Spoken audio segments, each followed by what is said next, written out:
Things they call an act of God, merely an act of man trying to be God. For sake of that anti-life of illusion, I'm inviting the whole world to the God. Subliminal messages intruding so rude when invading the thoughts. One God silence the lamp, but the lamp protected by lion.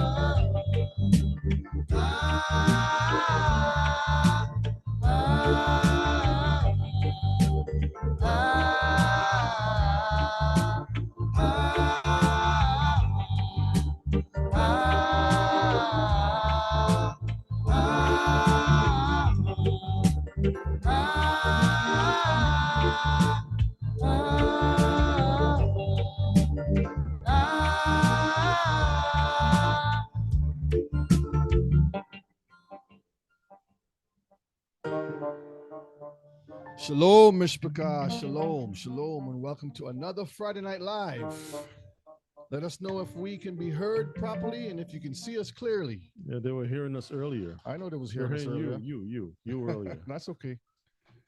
They were hearing you earlier. This is not AI, so this is live. Thank you. Shalom, family, and welcome back to another Friday Night Live. Greetings in the name of our King, and I pray that everybody's doing well. Let's make sure I get the volume right over here. Hallelujah. All praises to our King. All praises. 1, 2, 3. Hope I'm coming through clear enough. It's like every time I come over here, there's always a new setting. All right, family. So I hope everybody's doing well and excited for tonight's controversial hot topic class. I pray that everybody's doing well, alive, and kicking. Hallelujah. Shalom, Elder. How are you? Shalom, brother. Oh, Yona, I'm fine. I'm brother O'Shea. Shalom, family. Okay. Shalom. No, don't be confused there, Elder. Okay, don't be confused. No, otherwise, they're going to be asking questions about the child support. Oh boy. No, I free from that. They want to be sure that it's the right child, right? Through the right channel. Okay, child, Elder, child. Well. All right, family. Greetings, loved ones, in the name of our King worldwide. To the Mishpachah down in the Caribbean, we say shalom to each and every one of you. The Mishpachah in South and Central America, shalom to you all. See, the staple's not going to go through that. Shalom to the family right here in these uncertain states, divided states of America. Shalom to the 51st state of Canada. Shalom to the Mishpachah across the pond in the UK. Yeah, King Charles British Isles. Shalom to the family in Africa, in Europe, the Middle East, the Far East, and every island of the sea. We greet you all by saying shalom and greetings in the name of our King. Hallelujah. Let's get this camera set right. All praises to our King. Well, we hope that everybody has had a decent day today. Sometimes your day could be very challenging and you don't even feel like doing much. You just want to go in your bed and just lay down. And I do understand that's just something called life. Tonight, we will be talking about a very important discussion. And I think as Israelites, we need to examine this.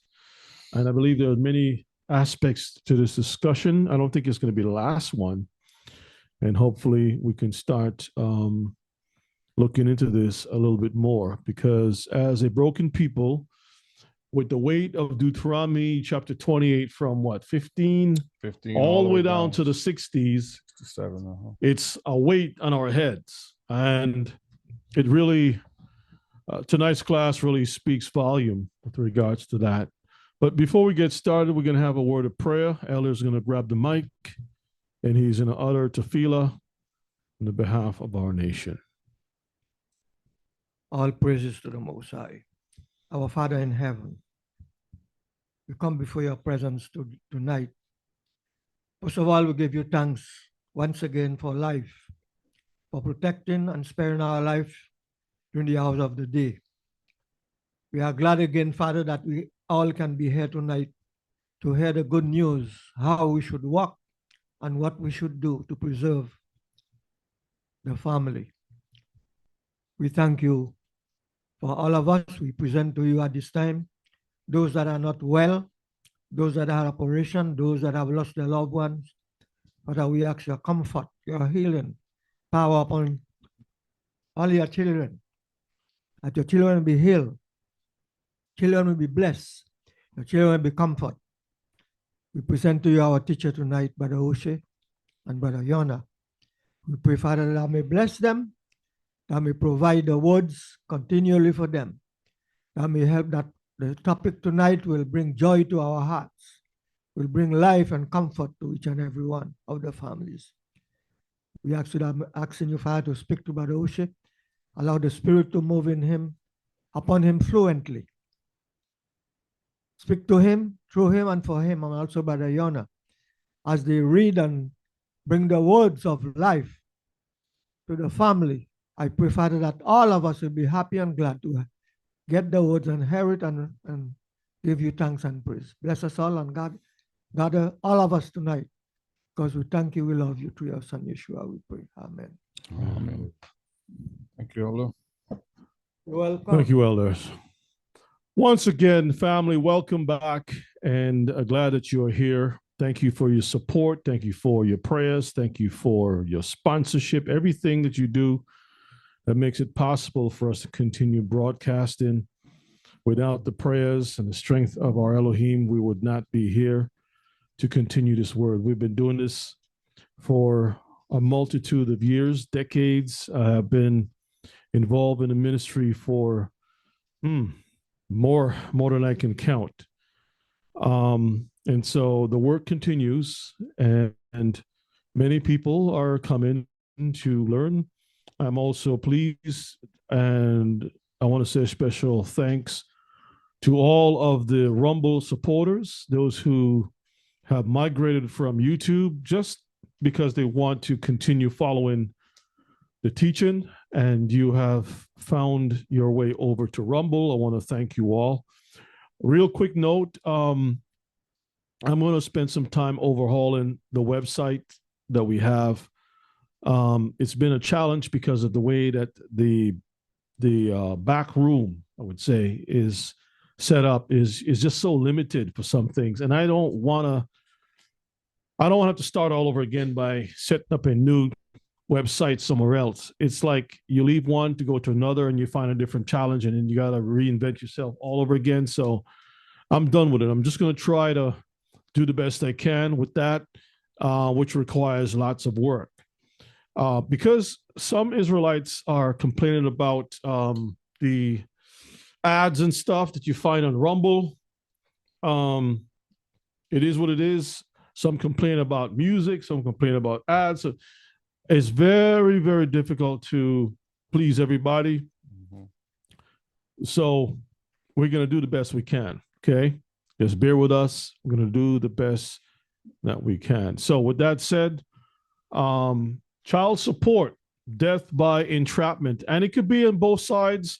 We know when we talk about child support, Elder, when we talk about child support, apart from the child being the sufferer,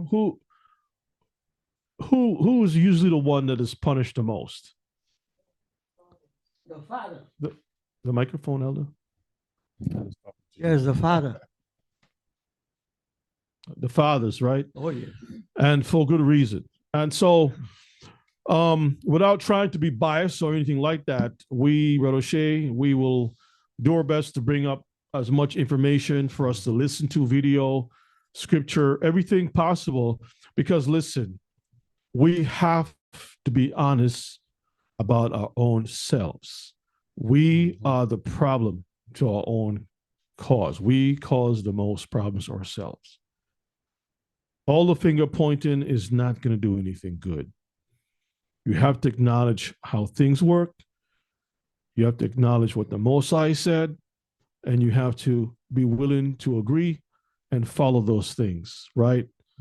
Because there are too many stories. We got too many stories in Israel, and there are too many generational curses where children are coming up and says, yeah, I was raised in a single parent home, and this is why I'm so emotional. They don't know why they were emotional. They don't know why they were acting like a female, going back, like I'm talking about the men. Yeah. Or why the females are so masculine, right? Ready to be up in your face, like a man's supposed to be a man's supposed to be masculine and be defensive. Instead, the females are like that. The roles are reversed. And a lot of people, a lot of children don't understand why they are behaving a certain way as adults. And that's because we have walked away from the commandments. First of all, it's not taught in church. The solutions in church is just love, love, love, right? But no real accountability and things of that nature. This is why you find that a place that was normally filled with men and families is now filled with women and children, and that's it. And sometimes you barely can see the children. How many of you all have looked at T.D. Jakes' Creflo Dollar program and have seen children in the pew, children in the audience? I haven't seen little, because normally when I was growing up, children would be like trying to pull away and run up and down the aisle. You have to run. The mother have to run behind the child and grab the child to bring it back. You don't see that. You can watch a Sunday service and you don't see any of. Now, I know that they have a room for children, but that's another problem, because the children are not in the room to see how the adults carry themselves as far as the praise and the worship, the word, the real word. The children in the back just coloring and being entertained by themselves, cartoons or whatever. Yeah, and then they have youth pastors with them instead of having the parents. Yeah. So if you are not raised seeing meat and potatoes on the table as a child, you're going to think it's okay to drink and eat cornflakes throughout your life. So the children need to be in an environment like they spend a little bit of time in the beginning as services getting together, and then you bring everybody in so the families can be together. Families can stay together, father, mother, and children, grandfather, grandmother, and all the families on the same bench or whatever, so that the children can be raised and seen that. That's how it was when I was growing up. Families normally sit close to each other. That has changed. So this is why we find all the problems that we have today. People are not exercising value, true value. So with that said, Brother Shea, take it away. Yes, Mishpachah, very interesting subject tonight. Hopefully we can all learn something from this. But as you look at the screen tonight, we have a lot of interesting things on this particular screen here. You can see back in the 90s, you had the talk show, you had Jerry Springer and some other stuff, Murray and you name it. And they would always have these weird people, Montel and so forth. Yeah, just families, just weird stuff that they would come up with. And it's always our people entertaining with a bunch of foolishness. And you can see that the question is always, who's the daddy? Because you never understood what's going on. Everyone's running all over the place. And again, it's not about pointing fingers at the women or at the men, but for tonight, we're going to talk about how the system itself is targeting our people, and we have to be wise to understand what is going on. And when we're talking about not pointing fingers, if there is a problem, let's say a woman with a bad attitude, we're going to highlight that. We're going to talk about that. We're going to show what you need to stop doing. Men who are misbehaving a certain way, we're going to highlight that to show what you need to stop doing, right? So whoever needs to be corrected, that's exactly what we're going to do. We're going to make the correction where it's necessary. And I have couple of videos to play tonight, and I have one that's a little lengthy, but I do want to go through it because it's very important, and we're gonna break it down. We're gonna have some discussion on it. So it's not a lot of slides tonight, but it's a lot of information compact that we have to break down. All right, Proverbs 17 and verses 6. Let's start with that. Children's children are the crown of old men, and the glory of children are their fathers. So this is very important to see that when it comes to the structure, the Most High has said from the beginning, he says, be fruitful and multiply. And he set the order up with the father and the mother. And then you have where he tells us, do not remove the ancient landmark, because structure is set, therefore, from that way all the way down, trickle down. And as we go through tonight, you'll see how the system has broken down the family, and you have these broken homes. This is worldwide. This is not just America. So don't think that we're talking about America. This is global, okay? Children's children are the crown of old men. That means what? When it talks about a crown, that's something that you cherish, because they are passing on. It's your achievement. Yes. Your crown is your medals. It's just your achievement, your what successes. you earn, all your investments. You work hard as a man coming up. You build your home. You went to work. You spend how many long hours at night, days work, pounding your fingers, stubbing your toes, sweat, blood, tears. And at the end of the day, when you're old and you look back, what have you gained? And a lot of times people look back and like, I don't see where all my life went. It's like Solomon said, vanity. But children carries on the name. They carry on the heritage. And the glory of children are their father. So the father's going to turn around and says, man, look at what I have. You can just feel the joy when a man can say, this is my children, this is my offspring, this is what I have accomplished. And the pictures you see here, you have the generations. You have a father, a younger father, and then the son. Yeah, the grandfather.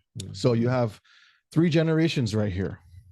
The past, the present, and the future. But can we say that in this generation?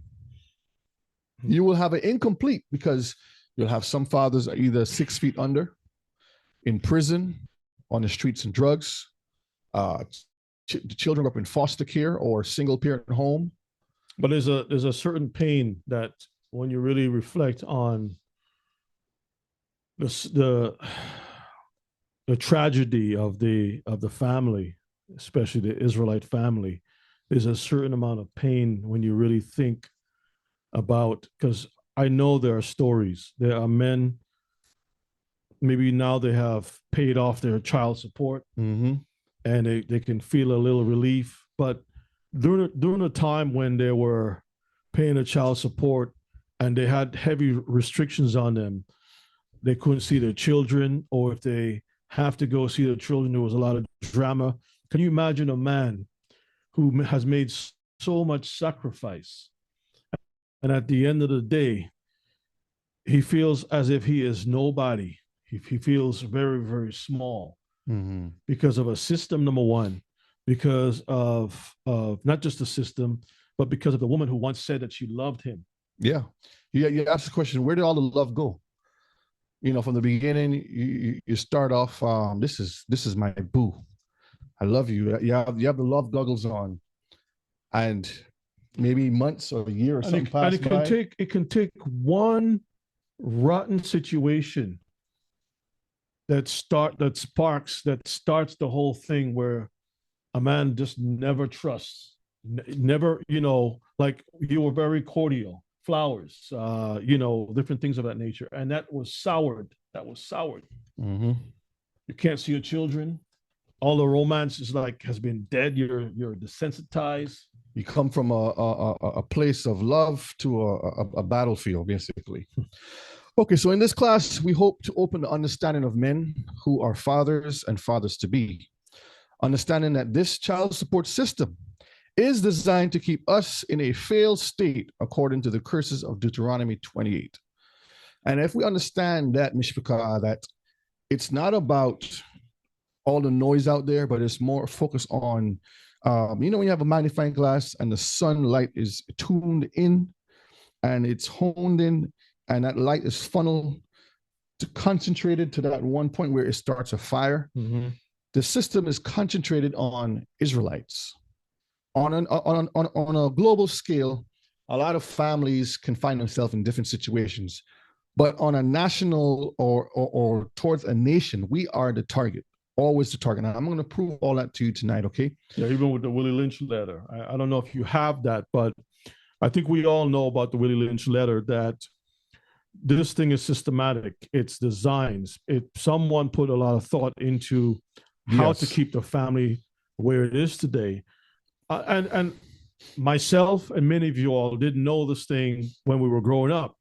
But as the Most High, with the usage of the internet and access to information, we read for ourselves how they design these things, right? Mm-hmm. And not just the Willie Lynch letter, but we have seen from other authors and so forth who've done the research to show that all of these things are designed by design. Just like with the you covered the topic about abortion. Mm-hmm. That also was by design, where Margaret Sanger pretty much said that bring in the pastors, right? Push this thing through the church, and they will promote, self-destruction. Well, let me tell you something. What Pharaoh tried to do in Egypt is still happening now, with the babies and the male child being destroyed. You can kill a child in the womb, but if the child lives, you can kill that male child in his mind. So he's destructive. And not just that alone, but he also become an influence of destruction, an enabler of destruction. He will actually teach other young men how to be destructive. Mm-hmm. Very true. And by doing so, we limit the growth of Israel. We're no longer growing as a mighty nation. And the struggle to grow is even worse. Deuteronomy 28 and verses 41. And this is a good one. It says, you shall beget sons and daughters, but you shall not enjoy them. And that's for both sides. But mostly we understand that the men are being affected a lot more. And when you look at it, you will see that you can't enjoy the children. Continue. For they shall go into captivity. And that's into the system. And I like that. I like how you put that in there. They'll go into the system. The system is not designed based upon the Torah, because they already done marked us as the lowest form of humanity. Mm-hmm. We're the lowlifes. We're the ones to be experimented on. We're the ones to be subjugated. So why would they invest in trying to make the system work for us? And in some cases, we're not even regarded as humans. But that's another subject. Federal funding. When you look at this right here, it says state child support agencies, because under the federal umbrella, it goes down the two where it starts from the state down to the county to the local field. And over here it says tribal programs, because it also targets the other side of the family, where you have the so-called natives. And they're in the same boat that we find ourselves in. Now, what's interesting, when you think about Planned Parenthood, right? A parent is what? Just one. Why don't they say parents? So already within that, they're telling you they're dwindling down to one. And when you look at the picture here, you have, instead of having both parents holding the child, you have one. Well, the word parent has the word pair. You got two people renting a child. I've heard that too. They're renting, right? They're not owners. They're just rented. But usually when you say parent, this is my parent, or these are my parents. How many of you guys have ever heard of the term 4D in the chat? You ever heard of 4D? Mm-hmm. 4D is dealing with what? Let me see anybody knows, because we're going to touch on this here tonight. No? That's the same. We talked about it before. This is dealing with the welfare. This is not the 4B movement. Oh, 4B. 4B movement is something else. This is 4D. Well, it sounds like it's on the same level anyway. 4B and D. This is dealing with the same destructive alphabet system, right? This is the crafty council that the system put together and snuck it under the welfare program. And we're gonna listen to some audio tonight and watch some video on how these people have done that. But in the picture over here, you see a lot of colored people. Yeah, wigwam and wigs. All of our people here. See the wigwams and the wigs? For the Welfare Rights Organization. And this falls right under this here. And this happened under the Social Security Act. And we're going to get into that tonight. So we're going to play our first video and we're going to learn some things tonight and have a conversation. So, all right, let's pull this to the side. This up. And it's already queued. All right, fair use. This is I forgot what this lady's name is, but she is interviewing Pearly something pearls or something. Yeah, she's interviewing this gentleman who used to work for the child support system. He's going to tell you. Volume is up. All right, fair use.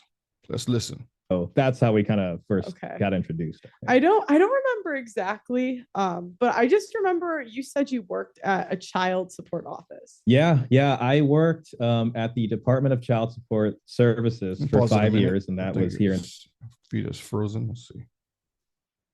Sacramento, California, and I was a child support officer. So I started off as a level 1, and then I became a level 2, and then after a little bit more, I got promoted to a level 3, and I became a trainer. So at the agency, we're the guys who are starting lawsuits basically on the state's behalf in order to get child support to establish paternity. I would do the cotton swabs and people's cheeks for the DNA tests, all that kind of fun stuff. Really? So wait, so you would be the person that the guy would go to the state and say, this isn't my kid. Yes, and absolutely. So he would sue the state. Well, usually when that happened, we were suing him first, right? Because usually let's say you have a mom and you have a child, and the child's born out of wedlock, and nobody was at the hospital during this kid's birth. So now listen carefully how the system tries to find all the loopholes, okay? They find a bunch of loopholes just to get their money, because it's all about the money and the destruction of our people.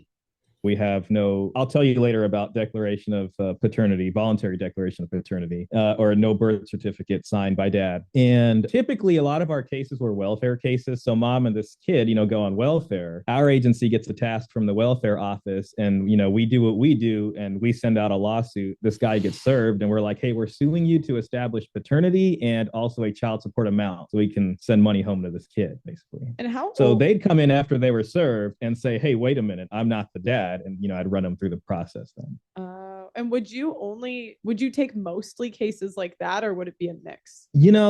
I think when I was last there, it was close to about 50 to 60% were welfare cases. So one thing that people have to understand is the entire federal child support program is kind of inextricably linked with the welfare program. So he's going to explain now how it's connected, okay?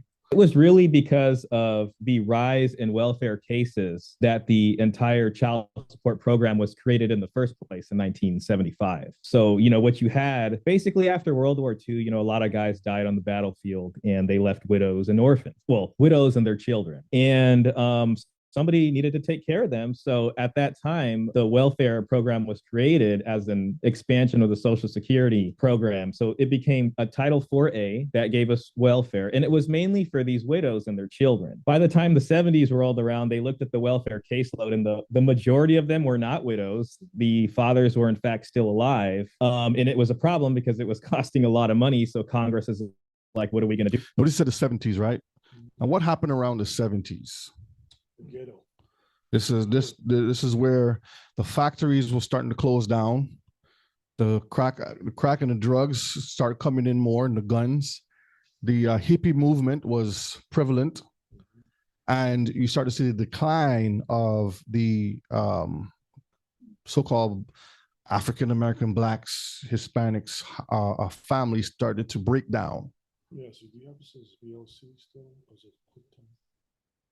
Still frozen. Let me stop it a minute. I think this It only plays as VLC in this one. Okay. Yeah, the video is frozen. It's going to be like that. Let me stop it a minute. Let me see. Let me stop it a minute. 1 second. What was it? Yeah. Okay. Let's play again. What up, guys? Well, Continue it. Okay. So It's like, what are we going to do about this? Kids are being born out of I guess it wedlock just like never freezes. before. The dads are So it just freezes. I think that's just how this video plays. I don't know why this particular video was giving me issue. But we're just going to listen for now. still around, they're not living together, whatever, and they're all living off welfare. What do we do? So they created child support as a kind of enforcement arm to go out there and recoup the tax dollars that were being expended as welfare. So in 1975, the child support program was born, and states adopted that. Basically, if a state wants to have a welfare program, if they want to get federal welfare funds, they have to have a child support program. You hear that? So if a state wants to get welfare programs, they must implement the child support system. And we'll see how that plays in automatically. At the same time. And those two kind of interplay with each other. You know, it's interesting. So there's a carrot and stick approach there. So basically the child support office and the welfare office are linked, is what you're saying. Yes. I mean, child support policy is completely born out of welfare policy, basically. Because they figured out that all of these women on welfare had a dad that was still alive and that they could charge him, basically. Exactly.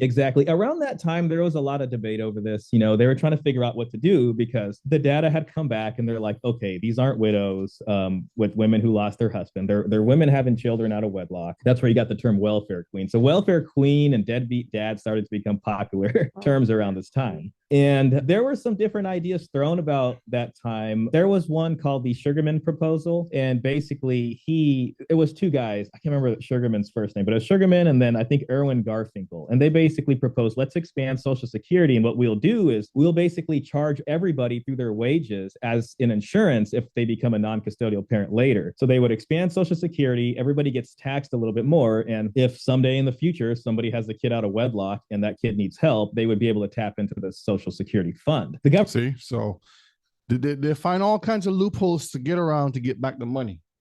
So just listen carefully, okay?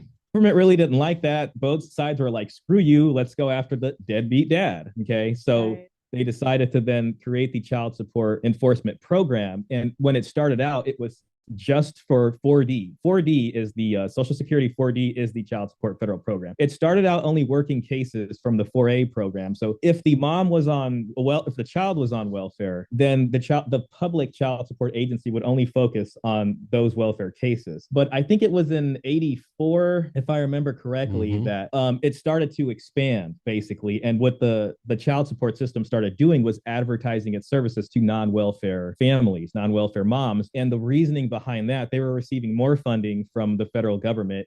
So they're targeting families that don't need welfare, because the more people that can have fall under the umbrella, they can get more money and more funding. So it's a clever trick that they're doing, Mr. Carr. They're tearing the families apart to bring money in, and you'll see how much billions of dollars these people put together just for these programs. Was to say, you know, there are families right on the line here and they might be on welfare sooner. So if we can get them child support faster, it should hopefully keep them off of it. And I'm assuming it was a business too. So they would make more money in some way the more women were on welfare, or no? Well, that's an interesting question. I mean, you know, the way the funding works ultimately is based off of performance measures. So, you know, at that time, you had a lot of kids being born out of wedlock, and paternity was mostly established through marriage. So I think even California, and so listen to what he said, paternity was established through marriage. The late 1800s, part of the code was any issue of your wife, you are presumed to be the father. So there's something called presumption of paternity when it comes to marriage. That's a very specific legal term. And keep in mind, this has nothing to do with biological paternity. One thing that I want people to know is like genetic tests weren't a thing till the mid 90s. So you have years and years and years. It was that late? I didn't realize that was such a new invention. That's the thing. And genetic testing was like a nuclear bomb in this game. You know what I mean? Because before that, what you had blood tests, I think in the 70s and 80s, but blood blood tests were better for excluding someone as the father. So mom would say, it might be this guy, it might be this guy, it might be this guy. They would do blood tests. It wouldn't exactly point who the dad was, but it would say it's definitely not this person. It's definitely not this person. This guy's left. It's probably him. But we have years and years and years and years of case law that establish paternity based off of a functional relationship with the. And a lot of these problems that we see going on here, we're going to cover some scriptures and stuff very soon to show and pinpoint when we are doing what we're supposed to be doing as a nation of people, we won't have any of these issues here.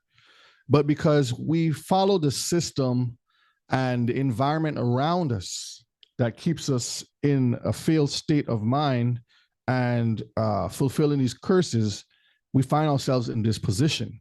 If we just be obedient to the Torah and not follow what is placed before you, people will say it's hard to come out of this. It's not hard. It takes work to come out of it. But once you get out of it, now you have an opportunity to make things better. And they don't want you to do that. So let's continue. Child, which is very different than a biological relationship with the child. So when it comes to things like custody, this starts to be a problem because the functional relationship matters more in getting custody, where when it comes to child support, which is very specifically about getting welfare money back, biological paternity starts to be used, and it's more about saying, you're the dad, pay us. It's not about you're the dad, here, have a relationship with your child. Mm-hmm. So what I'm trying to explain to you is that there's this overall theme of private family law and public family law. And so notice this, private and public, and that's two different sections altogether. So this is how they play the game. On one side, they will charge you for something, and then when you go to complain, it says it's not we don't cover that. You have to go to the other side, and they send you back and forth like a ping pong ball, trying to figure out how to solve this issue. For the longest time in human history, private family law and public family law were separated. There was a barrier there. Most kids were born within a marriage. It was, I think in the 50s, only 5% of children were born outside of marriage. And, if you guys were going to get divorced, which honestly was also relatively rare back then, especially with at-fault divorce, you would go to, a judge, and a judge is going to make these decisions. Paternity wasn't an issue, first of all, because genetic tests weren't really there to give definitive proof one way or another. They did have paternity trials, and those were very tough, but you were going to be seen by a judge, and they were going to make those decisions, and the judges had the dexterity to make very specific. And we also had certain tests in Israel too. When you go to the priest, he would perform certain things, and before the Most High, certain things would happen if you weren't in the right. If you find yourself in the wrong, certain things would happen. So the Most High set a system up for us to follow, and when we don't follow, we find ourselves in this predicament. For your specific case. As the child support system began to expand, especially in the mid-90s, it got so powerful that it basically bullied its way into the private family law system. And that's why nowadays you have a lot of issues where men are struggling with this system, because the public family law system will come in and it'll cause problems on the private side. And I know that's a lot I just threw at you. So wait, could you explain more the private versus public? So sure. Do you mean, sure. Okay, what child support's separate from family court? Like family court will decide how much I don't know if they decide, at least in the UK, from what I understand, like the people I've talked to here, the child, like you go to family court and then I don't know if the judge says how much you make, but they'll decide if the guy is on child support or not. And then they go to, I can't remember the name of it, but it's like a third party office. Is that? Sure. Well, I can tell you, and how it works in the US specifically is you have your family law courts, right? Okay. And the family law courts basically envelope everything. A family law court can decide on marriage, divorce, they can decide on paternity, they can decide on child and spousal support, division of assets, all of these things. Mm-hmm. Okay. Do you want to say something on that? I was just going to say that Joshua said it best. He says, as for me and my house, we will serve Yahweh. And it is the Most High who's supposed to be in charge of the homes, over the men over the families, right? Mm-hmm.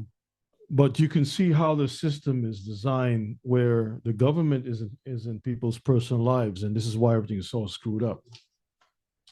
And that's in California, that's very specifically called family law. Okay. Then you have family support court. Family support court is the public child support system court, which is limited to only deciding on child support, child care and health insurance for the kid. And it's very specifically for that. Custody is firmly lodged in the private family law court, where child support court has no bearing on that.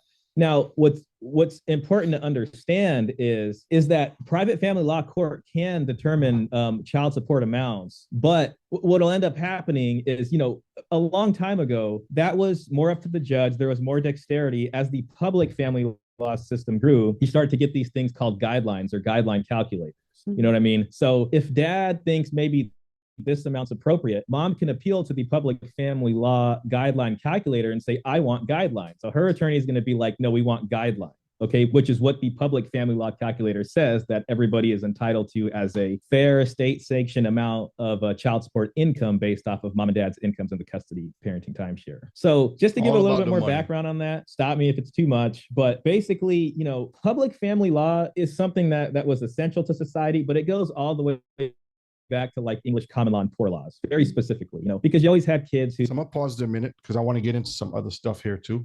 And then we're gonna come back to this video because there's some more stuff to unpack in this video.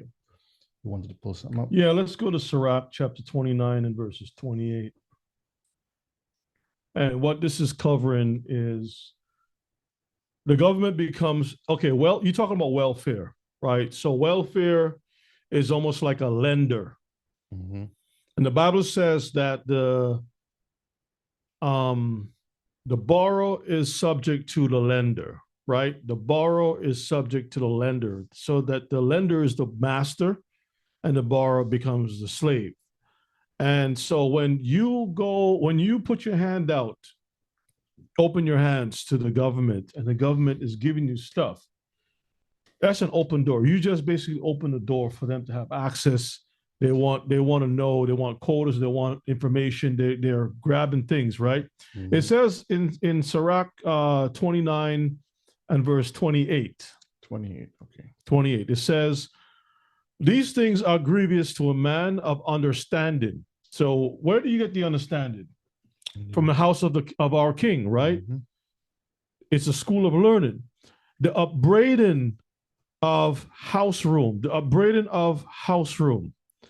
and reproaching of the lender. Mm-hmm. So the lender is coming at you, tearing up your house. You know what I mean? Yeah. The upbraiding of the house room. They decide how your house is going to be. Yeah. And their hands are always in your business. And it's like a pain in the butt. That's why a lot of guys lose their mind. Yeah. Because of the way, like you said, they're going back and forth. For what? That's my child. I want to have access to my child. You know what I mean? Whatever happened between me and the woman, I should have access to the child that I can take care of my responsibility. Mm-hmm. But when you get that third party in there, that third party saying, I am the one that's going to officiate over this business here. Mm-hmm. I'm giving you X amount of dollars. I'm giving you Section 8, right? Which means it's free housing. Yeah. I'm going to give you the food stamps, right? Or the EBT card, mm-hmm. right? I'm going to give you this. And all of these things. Medicare. And they're lending these things to you. What do you think they want back in return? In return. Yeah. Okay. So that's basically it. Yes, Elder. Yeah. Shalom, family. Shalom. What they will get in return, what they want is full control. They're taking full control of you and your children, if you're like the mom and the children, and the dad is outside. So that is it. The government taking full control of your life. They know all your business. From now on, you belongs to them. They twist you around, they turn you around, and they do whatever they have to do to you. Mm-hmm. Because you put yourself there. All right. So what is the sole purpose of child support? This is the question, right? The whole purpose behind the child support is to do what? Support the adult. We're supposed to be supporting the child, but it doesn't work that way. It's like a game of, it's like a chess game. You're going between, you have to strategize, you got to figure out all types of different moves, you have to avoid certain things. It's like you have people just running and hiding and people scheming. It just becomes confusing and a lot of burden to bear. So now, what kind of support are we referring to? This is the question, right? The support that a child's supposed to receive is parental support. When the parents give them training, upbringing, we're going to look at some things about that. Spiritual support, Torah, laws, statutes, commandments, emotional support. That is how to deal with stress.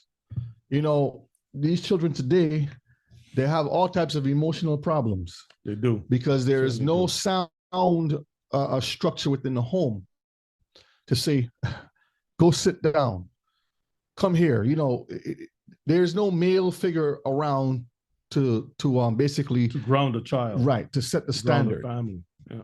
So the child is emotionally all over the place. Social support. It's not the way it used to be when you have children playing with children. Everything is electronic, smartphones.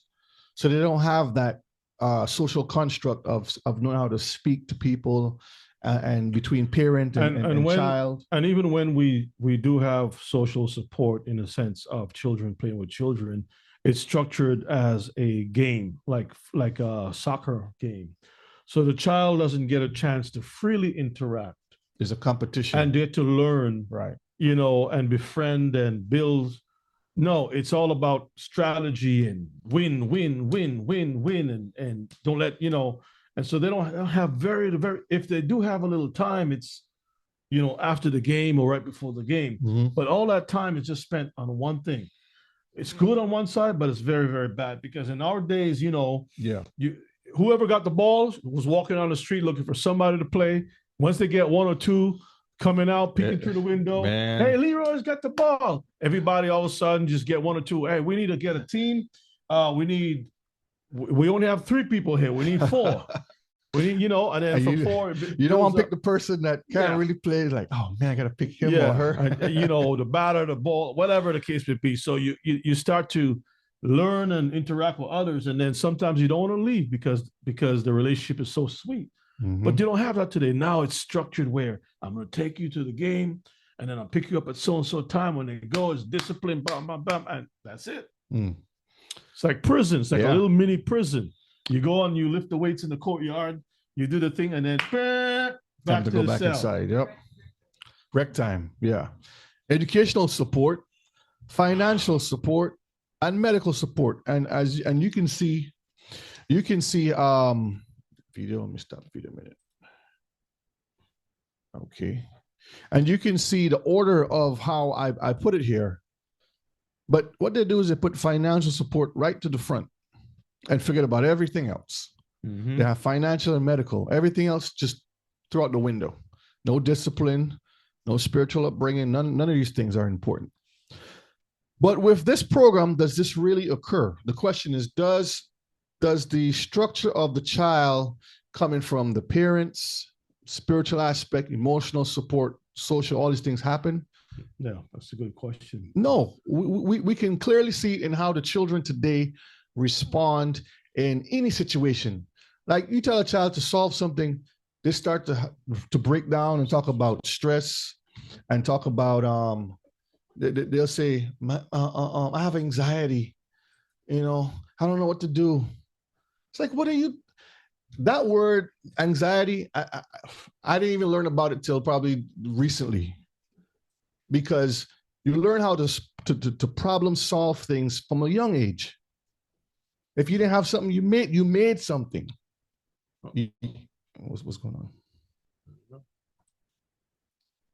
This thing is doing something different. Okay, we'll just leave it alone. But the whole point is that this is Brother Shay's pointed out what true child support is supposed to be, right? Which are all these things, the parents, the spiritual aspect, the emotional, all of these things is really support system. Mm-hmm. But when we say the word child support, automatically it is dollar bills, it's pounds and pence. Mm-hmm. It's all about money. It's about finances. So basically the man becomes a sugar daddy. So when Leroy was on the street, he was a sugar daddy. After problems kicked in, he's out. He's still on the streets because he's kicked out of the house. Mhm. He can't get into the house. He's still back on the streets. And so he becomes a sugar daddy all over again. What they can get from him versus what he can give as far as the parental support, spiritual, and all those different things. That's where we have the problems today. So All right, so let's see how we can close. I'm working with an old system, a different computer. Remember I told you last week that my laptop died on me, so I'm working with a different computer altogether. So bear with me. Okay. Hang on a second. Let's close this up. Okay, here we go. That's fine. All right, so this is look at this screen right here, Mishpachah. This is the portrayal of what we see our men today, the young boys growing up and idolizing, because this is what they see on TV. Mm-hmm. And in all of these shows, it's drugs, sex, and alcohol. And the young men don't know about responsibility, family, taking care of your sisters and your brothers, respecting your father and your mother. You know, the whole completion of what a family is. It's drugs, it's pimping out women, and not being responsible. So this is what the young men see growing up. Now, this is not to bring any excuse to fathers that recklessly misuse their parental powers or lack of responsibility, but to bring awareness to the situation of how good fathers are caught in this trap of dishonesty and a system of trapping hardworking men to a slave system. And we're going to continue this video here to learn some more stuff. So you see, like father, like son, Power. This is the name of a show called Power. And it's just the Ghost one is a spin-off of the Power over here, Empire of Drugs. The Products of American Ghetto. So our men focus on sneakers, rims, cars, clothing, clubbing, how many women they can sleep with, and they don't want to have the responsibility of fatherhood because they haven't learned that. And for those who actually honestly try to have the fatherhood stuff, they're being screwed left and right. Okay, and we're going to see some. Let's get in some more videos here. All right. When you get a chance, you got a precept for what You want to say something, Elder? Go ahead, say something. You know, all this Shalom family, all these things we are hearing tonight, child support, that is a plan. That is something that, as Brother O'Shea and Brother Yana is talking about it here tonight, family. I want you all to listen carefully. When there's no father in the house, and the mother is the one ruling, getting this support, the children that raise up, they are the one they become gang in all the communities. And that's where the problem is. And when they have children, these are children of child support that became gangsters. And their children coming up the same way because none of them have not a father in the house. And all that happened, the mother loved that. Some of the mothers love that because I heard from some of them already. Yeah, in the house, they waiting in the window waiting for that check. They're waiting for that check, and when the check comes, they take that money and they do all they have to do, and the children by themselves. Yep. The children in the street, mm-hmm. smoking and selling drugs, and the mother having fun by themselves, having other entertainment again by some other men, and having another set of children again. And all these children that coming up from that mother, from those mothers, be coming up upon child support. Yeah. Government taking care of them.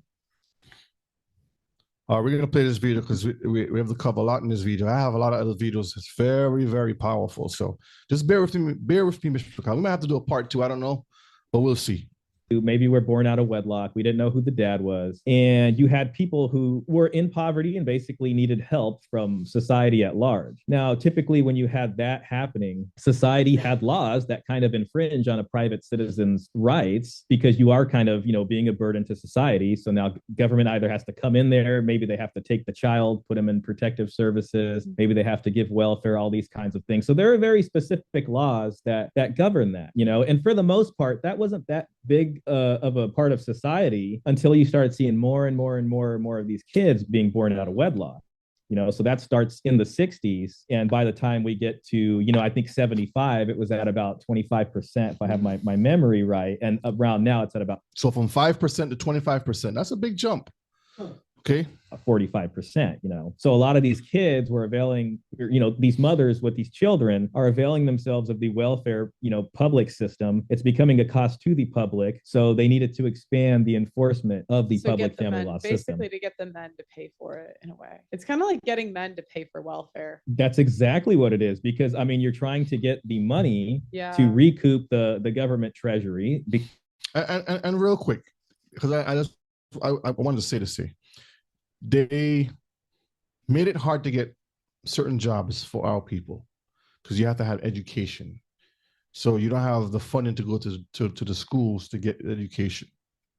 So whatever jobs you can get, then the housing is expensive. The food is expensive. The car, so everything is already stacking up against you. So the woman says, you know what, let me go get some help. And a lot of us understand this. You have mothers that go say, let me go get some extra help just to get some groceries. You go sign up for this stuff. And then as soon as you put your name down and stuff, okay, where's the father? If the father's going to be in the home, you can't get help. So sometimes they have to exclude the father. Then as soon as you start to get the help now, this is where they sneak in that 4D right underneath to start collecting child support, and we just listen. We'll hear him talk about that. Because they're expending that out to the welfare. And there was a big change in the mid 90s. Basically what happened in the mid 90s was the program that was created way before was called AFDC, Aid to Families with Dependent Children. And in the mid 90s that changed to TANF, that's Temporary Assistance for Needy Families. Mm-hmm. And from 1975 the Child Support Office is created, and from the mid 90s in this same bill that changed welfare, child support got beefed up. Okay, and I'm going to try to explain this as quickly as I can without going into a huge college lecture here. But basically what happened was, people are getting mad, politicians were angry, and they were just like, hey, these people are living off of welfare their whole lives. These people, we're talking about our people, okay? Mm-hmm. And I'm going to show you how, when you look at the statistics that they have out there, we are the majority when it comes to these things. And I'll show you some slides soon.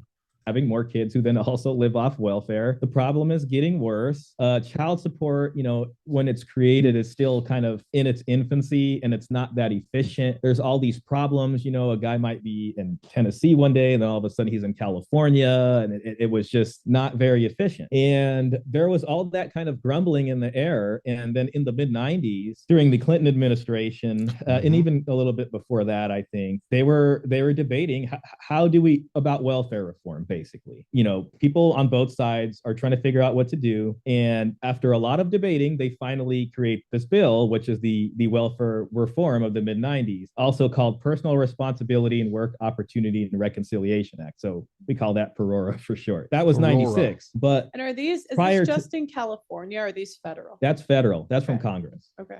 Yeah. And what that law did is that it put time limits for welfare recipients who are adults. So instead of a mom getting part of a grant for the entire, 18 years of her child's life, she times out at 2 years, but the child all the way up until they're 18 still gets that would put more of an incentive for women to get child support, because the welfare stops, right? The welfare stops for her specifically she's just getting it for the child. So the reasoning back then was, if we limit the amount of welfare they're getting, it should incentivize them to, go get child support. Hopefully, at the time, they thought it would bring relations with the fathers and the child closer if he was paying more. We kind of don't know if that didn't exactly work. And then the other side of that was, if mom gets cut off of welfare, they had programs to get her to work. So that's how you start getting the strong and independent woman propaganda coming at you. Wait a minute. Mm-hmm. You'll hear that. Mm-hmm. The strong and independent woman. Okay. Go ahead. At the time, they thought it would bring relations with the fathers and the child closer if he was paying more. We kind of don't know if that didn't exactly work. And then the other side of that was, if mom gets cut off of welfare, they had programs to get her to work. So that's how you start getting the strong and independent woman propaganda coming at you, because you had these people kind of sandbagging society, right? And how do we get them off of this program? How do we make So these people are talking about our people, okay? them useful and economically useful? And at the time, it was, okay, we're going to beef up child support, and then we're also going to, obviously women can do whatever, anything a man can. Let's get these single moms working and get them off of child support so we can limit the tax dollars. But at the same time, there was a woman named Marilyn Ray Smith, and I think she was out of Delaware. So Marilyn Ray Smith, look her up. She's the one that put this into motion. A director of a child support agency. She was working closely with Congress, and she went to speak with them a few times. And her whole thing was that, hey, we're having trouble enforcing child support against these guys. And she believed that the child support system should be as strong as the IRS tax system. So she went in there and she's like, we want child support to be beefed up. We want child support to be given teeth and power as much as the IRS. Everybody knows the IRS is not who you mess with. I want that to really sink in. If you're talking about something that is as delicate as family matters, right, to be used as a weapon, like the IRS wasn't supposed to be as a weapon, but it has become a weapon. Every time someone brings up the word IRS, it doesn't sound good. It doesn't sound good for whatever reason. The word IRS in a sentence sounds like trouble, right? Yeah. So now this guy is saying that the child support system is no different from the IRS. That sounds like trouble. Yep. It's like you just walk around, you hear the word IRS, you just become so tense, so nervous, because nobody wants to owe IRS or taxes, basically. When you hear of a guy coming back from Afghanistan, right? PTSD. You feel a little bit sorry for him. And the same thing when I hear about guys who have to pay child support. Yeah. You feel sorry for them too. It's like war. Yeah. So a big part of this welfare reform bill in the mid-90s, Torah, was also child support reform. And that's when child support really got its teeth. And that's around the same time genetic testing started coming in. So you had huge changes to this space legally. Have you ever heard of like gynocentrism.com? You ever been on that site? I think I've heard of the site. I mean, I've heard of gynocentrism. I don't know if I've been to the website personally, but yeah, go on. Really smart guy. His name's Peter Wright, and he's like a historian, and he studies gynocentrism. He was telling me that the courts have been stacked against men from way before the 1900s. Like, this isn't new, because society will always have a more gynocentric leaning. And there's like writings from the 1800s of a guy being in, I don't know if it was family court back then or whatever it was, but he was saying like the girl was an opera singer and he was mad because he still had to take care of her. And so it was rare, but I've heard it was actually not as different as everyone says it was so different back then. And I guess that's his point is that people are people. I don't know. I know who Peter Wright is only from Twitter. I actually really like his Twitter posts, and I see that really smart guy that he follows you. Yeah, he's a very smart guy. I like this. Pause a minute. I wanted to go forward a little bit here, because the woman, even in her business dealings or whatever debts, all these kinds of things. But we had at-fault divorce and vastly different divorce laws going all the way up until 1969, when that started to be changed in the U.S. at least. And it's true. I think it was always that way, but men had more to gain from the deal than they do now. Right. Now it's more so just all of the financial responsibility with not a lot of the authority, basically none of the authority. And so, he's right to go back that far and focus on that. But at the same time, the laws were nowhere near as, It's worse. I don't want to use the word oppressive, but to Yeah. what they are now. You know what I mean? So, but basically, this girl came in and wanted it to be as strong as the IRS system. And so Yes, Marilyn Ray Smith. And that was when, Yes. because I think I have to look through my notes, but I know you can they can take the money straight from your bank account. I'm fairly sure. Yeah, and that's called the bank levy. We had a whole team over here that focused on bank levies at the agency I worked at. I'll basically tell you, so, and this was done in Perora. So she was, lobbying Congress, all this stuff. When the final bill came out, it expanded child support's reach. So you can do a lot of things. I mean, first of all, they created a national directory. Now listen now carefully. He's going to touch some very important things. Of new hires. So that means, a guy would be working here, they'd send a wage assignment, then he'd jump states. Now he's somewhere else. We don't know if he's working somewhere else. We don't know what to do. We don't know how to get the money. They would just leave. So what they did is they created a national directory of new hires, and every employer in the nation has to report as soon as they hire somebody. So if you move from Texas and you go to Arizona, or you go to New York, or wherever you are, as soon as you write down, you put social security number in and you start to apply for the job or whatever it is, and they put you in the system, automatically, wherever you came from, it connects it right there and brings it right over. So, yeah. Mark of the beast.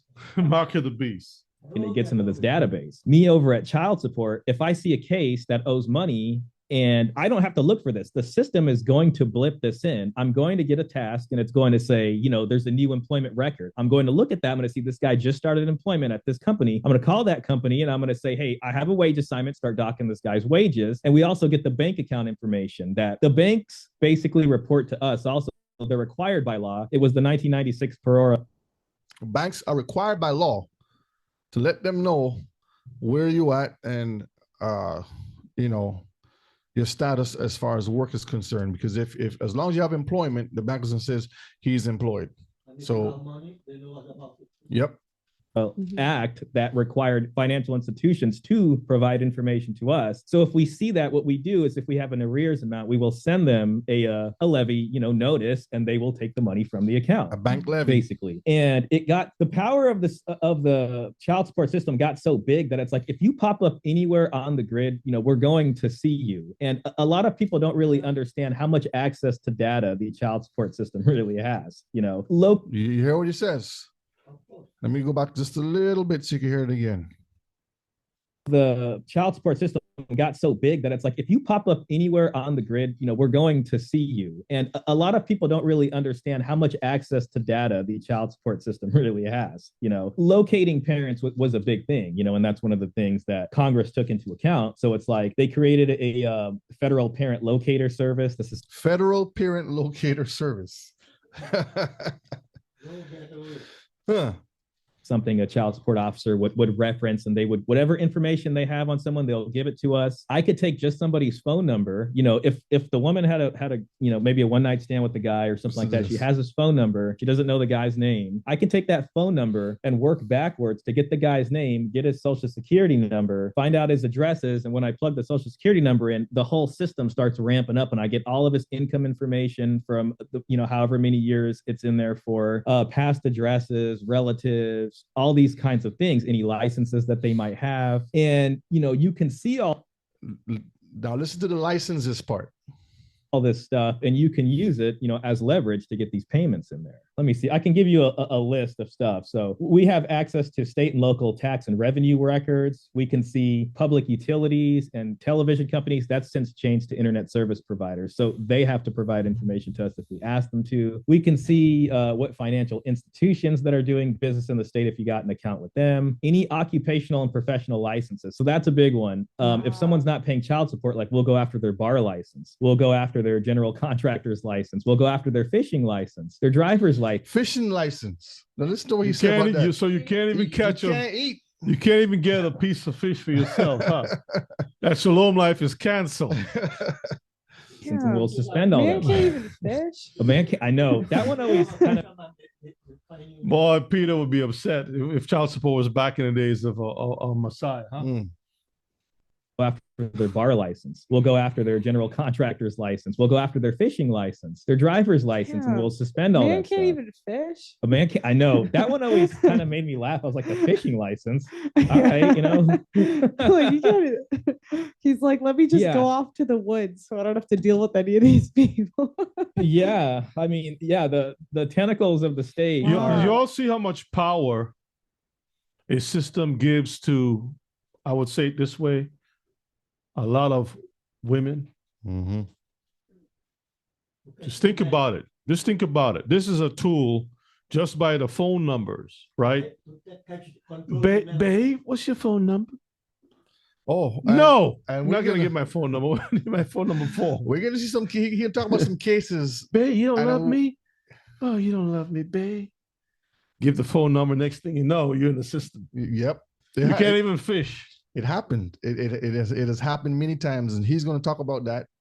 And I want you Imagine when it's your time to take your son out for the 3 hours that you're allowed to have, and the only thing you got left because you got no money, right? Is to Mhm. take him fishing, and you can't even fish with your son for the 3 hours. It's his son. All we're gonna do is watch. You watch the fish. We'll watch these other people fish over there. Dad, you said you brought me fish. Yeah, we're doing imaginary fishing. Yeah. We can imagine. Virtual Well, what do imaginary you mean? fishing. And you don't want to poison the mind of your son against mama, right? Mhm. The what do you call it? Sugar mama? Not the sugar mama. You're the sugar daddy, right? No? Well, Kiefer? Kiefer's an expert. Come on, grab the mic, Kiefer. Experience. Okay. Experience, okay. Grab the mic, Kiefer. What you got to say? Kiefer's coming. But it just shows you how well these people have thought of the system. And it's not to say, because, okay, you have a handful of good sisters that would even try to defend their man. And he talks about this too. And the system comes around that and still gets the man. I want to ask you a question when you're done. Uh-huh. What's the number one state where child support has a stranglehold? I'll share that with you shortly. You're gonna show it? I'll share Okay. with you. Because I have a video on because that. yo, I have, this slides on that. This is important for the brothers. Yes. Brothers, if you are in this state, that Brother O'Shea is going to bring it up. U-Haul. Repeat after me. Capital U, And the hall. lowercase H, A-U-L. You got it? ASS. All right, let's All right, get I'll it. continue playing while Kiefer gets himself together. Are very powerful and they go everywhere. So, you know, big data was a thing here. So once all this stuff happened in the 90s, then, you know, child support took off basically because now you had genetic tests. So you didn't have to go through these lengthy paternity trials where you needed people to come out and be like, yeah, I saw them at the Christmas party. They were together. He bought the kid a gift on the birthday. Here's a birthday card that he did. All right, Kiefer. Shalom, family. Shalom. Well, you know, Let's sit back for a minute. Go ahead, Chief. it's not about being an expert in it, it's just experiencing it. And it's something that you never thought you'd have to experience. But earlier in my life, my second life, first life, you know, I had the opportunity to, and was privileged to deal with a headache that was designed to not only stress, but cause that word that O'Shea didn't understand, which is anxiety, that seemed to make you feel like you're having a heart attack. But I had the experience of having the privilege of paying child support and also the privilege of being able to see and have time with my children, taking the time off from work on my days off to be able to spend time with them. Have it in writing that they will be with me and spend that time with me. But then when I picked them up, after showing the administrator at school, the principal, the letter that was agreed on between me and the parent, The mother. me and the mother to have pick up the children from school so that they'll spend the weekend with me. took the children with me. Everything was great. Took the children with me, and as soon as I took them home and everything, and get them settled in, I had the police showed up. I was being contacted by my station because at the time I was in law enforcement, and I got advised that the mother came down and wrote a report up saying that I kidnapped the children from school.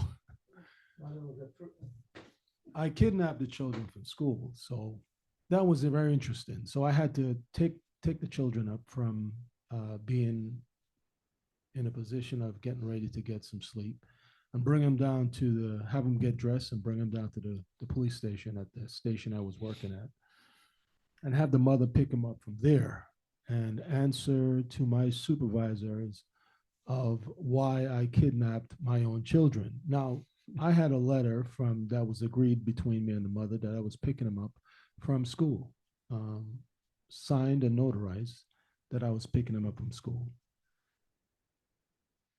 And that caused me nothing but headaches with my job, because later on, having to go to court as a law enforcement officer to answer to the judge why you kidnap your children. And after I showed the judge the letter, the judge definitely looked at her and asked, is this your signature? Is this what you agreed on? And why do you have him in here to have your children kidnapped? But that in itself cost me not only time that I was supposed to work to provide child support for the children. It took away from me being able to financially take care of myself, Pay your bills, pay my bills and everything. And then I was stuck behind a desk to be answering for kidnapping charges. That was just part of the game that she was playing, because she had help from court members in court.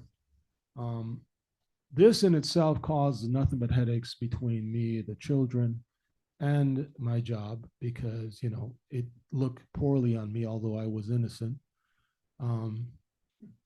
It caused nothing but headaches. But then later on, 20, 30 years later, with the children, it seemed like I was dealing with more headaches, because it seemed like I abandoned my children after nothing but headaches that I was dealing with from the mother. So a lesson to the brothers that's out there that's young enough to decide to get married or even get involved with these area codes and these people that are of the female nature. I wish you luck, and I can only pray for you.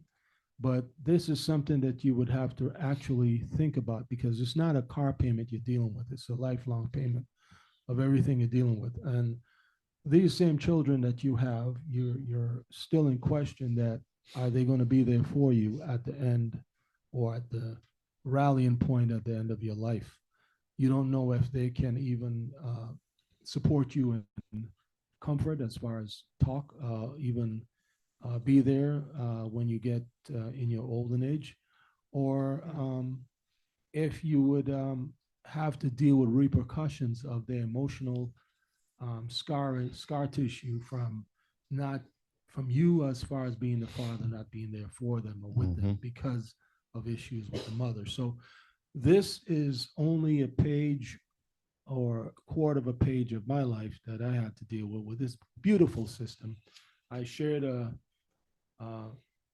YouTube thing with Bert O'Shea. Hopefully he'll play it so that you I'll can just see. play it at the end. Yeah, it's only 8 minutes, and I suggest that every brother take a look at it.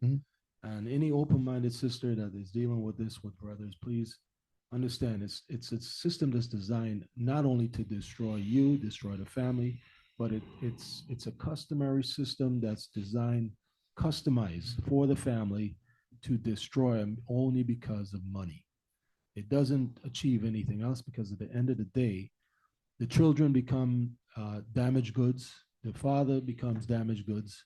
The mother who gets the money, she has her problems also, but the children take a lot and the father takes a lot, because he has to provide. And not only that, he has to live also. This thing affects not only your bank, it affects your license, it affects your travel, it affects your everything that you're going to do, your business licenses that you have in order for you to support them.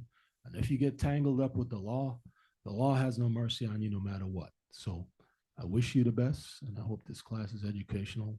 My 2 cents is only my 2 cents. All right, thank you for sharing that, Kifa. And just listening to that experience that you mentioned, I want to read a few verses here in Sirach 25. We'll start first at verses 13. It says, "Give me any plague, but the plague of the heart, and any wickedness, but the wickedness of a woman." Skip down to verses 16, right? Now, it's not speaking about women in general. Sometimes you hear a word woman and you automatically not hearing the word wicked. Then you get triggered. Yeah. Okay. So if I throw a stone in the bushes and someone bawls out, I wasn't targeting that person.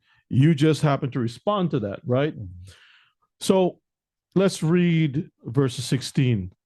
"I rather dwell with a lion and a dragon than to keep house with a," what type of a woman? Wicked. It didn't say just a woman. No, It's wicked. speaking about a wicked woman, right? And none of our sisters that are listening are supposed to be a wicked sisters. So Yes. So if you're righteous, all praise to the Most High. But this is showing, this is a reflection of what, what Keeper was talking about. Because I know I was there and I've seen things in the early stage, right? And I shook my head. I said, I can't believe this. And I don't want to speak ill, you know what I mean? Because of how sensitive the topic really is. And maybe at some time I'll circle back and I'll talk about this a little bit more from the Torah and a little more detail from the Torah perspective, because I think it needs to be digested. But anyway, it says, "The wickedness of a woman changeth her face and darkeneth her countenance like a sackcloth." So he's like a chameleon. "Her husband shall sit among his neighbors." Imagine Kifa is saying, I was a law enforcement officer. Right? My integrity. I'm on the streets to protect people. I'm risking my life every day, especially in my neighborhood. Amounts for our people, right? But imagine you are doing this on the street, but at home somebody is unraveling your business and trying to destroy your reputation on the streets or anywhere, right? And why would you want to do that, knowing full well that the person that you are claiming kidnapping is the one that has to pay the money to support your children or your habits? You're shooting yourself in the foot. That is the clear definition of a wicked woman, right? So we can read some more, but I want to go over to let's go to chapter 26. Okay. And we'll start at verses 5. That's the definition of a wicked woman, because it's like, it's not good enough for that. Okay, so you and him, you went your separate ways. All right, you should just say peace and that's it. You know he's not running anywhere. He's on the street. You go to the court. You decide you want to file a paperwork, whatever it is. You want to be that type of a woman to do it that way. Fine. You go through the system. Now he's in the system. Now it's a mark on his record. So now he's doing what he's supposed to do. Why would you take the extra steps to destroy him?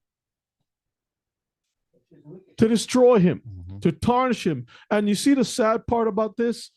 If you go back to the original slide, your first slide, this is the sad part about it here. Go all the way back to the beginning.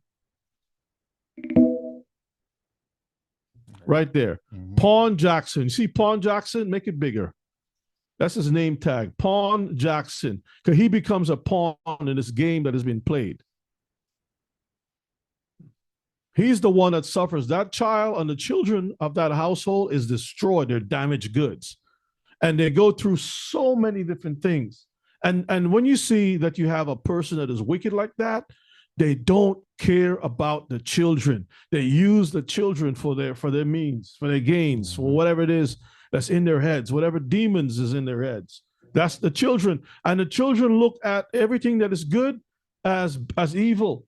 So they would look at like the father who tries. Imagine, Kiva has always been the type of person that I know that have tried to be outstanding.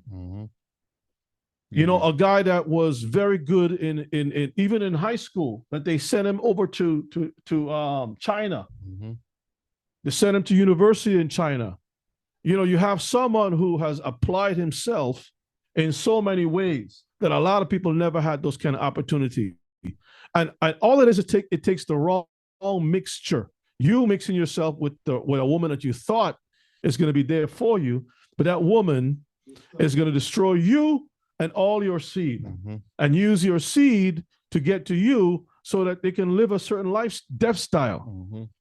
And in the end, the children suffer, because when that mother moves on in life, she drops dead or whatever, the children now is so damaged. They don't know how to relate in a relationship. They don't know what a family is all about. They can't relate. They don't understand what you're saying. They find themselves in all types of death styles. And then it's a struggle. So now when they enter a relationship, they don't know how to behave. And the cycle continues. This is why we have to warn. And let's go back to Sirach. We got to warn our people about this disease, this wicked, this evil spirit. It's not even a disease, it's an evil spirit. And the scriptures gives us safeguards. But you know what? The scriptures aren't cool. You can't smoke the scriptures. You can't roll it up in a blunt and have a good time. You can't drink it and get high. The scriptures don't give you that type of thing. You know, it's not, the scriptures don't give you that boom, boom, boom, that kind of cool, you know, laid back and Cadillac, whatever. They don't give you that. Affection. It's too straight. It's too structured. Nobody wants that thing. It's not sexy enough for a lot of people. It's boring. It's boring. It's old grandma stuff. Let's see what Sirach 26:5 says.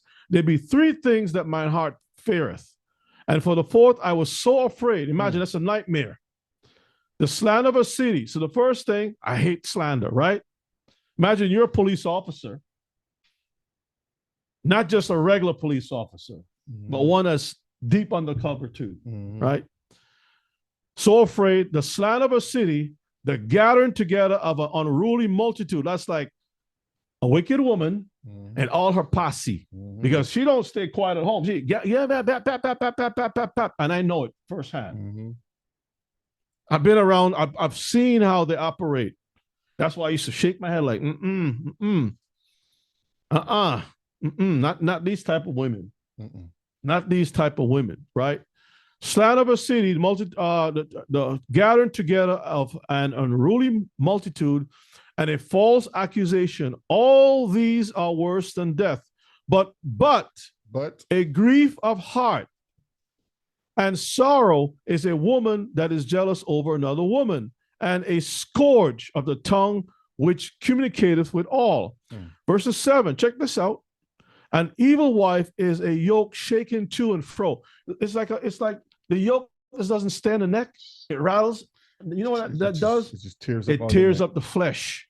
It's not staying on you. It keeps tearing at the flesh. He that have hold of her, this evil wife. Remember what I'm saying. It's not a wife. The word evil and wicked goes before. So if you feel a little sensitive, maybe you need to question yourself, right? He that hath hold of her, this evil wife, is as though he held what? Scorpion. I'm going to stop there because Brother Shea got some things to bring out. But man, I'm telling you. Yeah, it's a lot. It's a lot, Mishpachah. And there's a skill that goes behind it. If you hear the lies, man, I tell you. All right, let's continue this video lies. Here. Where did the video go? And you know what's sad too? When you have, let's say that you are courting someone, talking to that woman, good, and you think she's a child of God, right? I'm going to use those terms. And she now wants to befriend the type of woman that Kiva was talking about, and taking advice from that type of a woman. Brothers, when you see that kind of stuff, walk away. That's the beginning of sorrow. I know this kind of stuff firsthand. He says, listen, I don't want you hanging around this type of person here. That person is no good. It's up to trouble. And the person don't listen to you, and they going behind this person, and whatever this person's, that spirit jumps off, because that person got legion. Legion's about what, 1,000? There's, no, Right? it's a big number. It's a big number, right? Yeah. So just imagine 2 of those demons, or even just one of them, jump on that person that you're trying to talk to. And it's just fester all the way down. Cancer. It was just like, here's the genetic test, simple, fast, easy. You're the dad. Let's start charging. Now, that's one thing, but the real problems come in when guys that aren't the biological dad, get charged, basically. Mm-hmm. And a lot of that has to do with the interplay between, this new radical revolution of genetic testing in the mid-90s and all the case law and legal framework that we have for what Now listen how they're gonna twist and crafting it. Crafty counsel. Well, give me a word for this, the slick, sly way of doing it. Okay. Well, watch how to do this. Constitutes paternity prior, which mostly has to do with a functional relationship. And what the state is most concerned about is you'll see this thing about like the best interest of the child. Right. And it used, prior to like at fault, when it was at fault divorce, they're looking for who committed fault in the breach of the marriage contract, and whoever the injured party was, that could be the wife, that could be the husband. The way the court was going to determine who gets what and how this ends, more would be given to the injured party. See, so after you got no fault, a lot of these laws and stuff like that, they look at it as what's in the best interest of the child. You know what I mean? And if you've been holding out to be the dad, like let's say you're married, you did everything right. Presumption of paternity is there because that's how we established paternity before. Your wife issues of child. The state sees you as the father. The marriage ends. Let's say the kid's 5 now. The marriage ended after 7 years or something. There's pretty much nothing you can do to undo that. I mean, you're on the hook. If you find out she's like, screw you, the divorce is contentious, I cheated on you with my old high school boyfriend, I never loved you, all the great stuff. You take a private genetic test and you're like, this isn't my kid. You want to undo that, you're not going to be able to. If you look at California Family Code, it's Where? All right, put that on the list. California, go ahead. Specifically limits it to an action needing to be filed and served by the time the child's age 2. So if the kid's 5 at this time. Wait. So if he doesn't get the paternity test before age 2, he's on child support for life. Yeah, until the kid's emancipated. So emancipated. That word emancipated is usually connected to what, Mishpachah? Slavery. Y'all see that? So we're still talking about Deuteronomy chapter 28. Yes. And our people are men. Men, this is still the Willie Lynch letter in power, okay? Mm-hmm. The state, which is Massa, and the woman has been empowered to take the man, right, and whip his behind publicly to shame him and destroy him. You got prison. Demasculate him.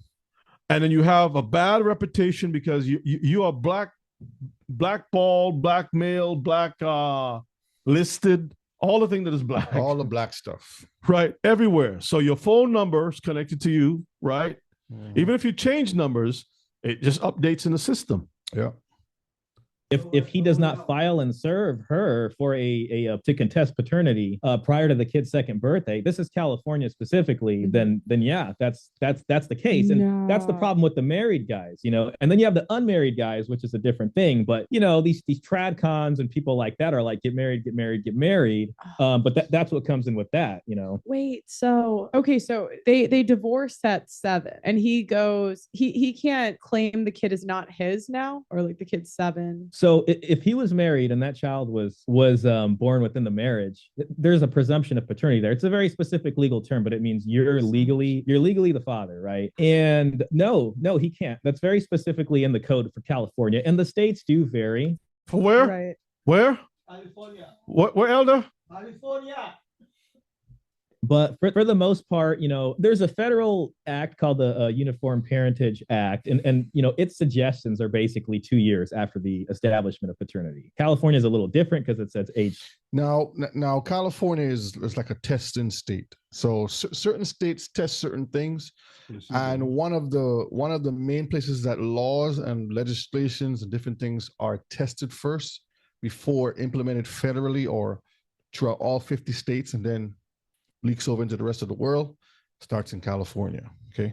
two specifically for marriage. And it does vary from state to state, but the most important thing is about the relationship with the child. So even if you weren't exactly established, you can challenge it. It'll go to court. Like, let's say it's before the age of 2, right? You find out that's not the case. It doesn't mean you can automatically undo paternity. It means you just have the right to challenge that. So it goes to court, and let's say, okay, the genetic test comes back. You guys are all sitting there, and you're not biologically the father. The court is still going to look at, what does life look at for this child? So who is the father? The best interest of the child. It's going to be the best sacrifice. I've heard that. The best sacrifice. They'll punish the guys for being traditional too.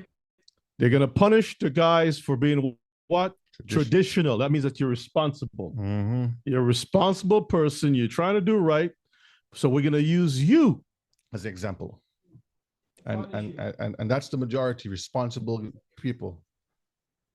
Because if they're with the kid less, then they don't get cut, right? They don't get custody. Because now we get down to this end of the video here. They're bringing up the poly side of it now, because poly like polyester.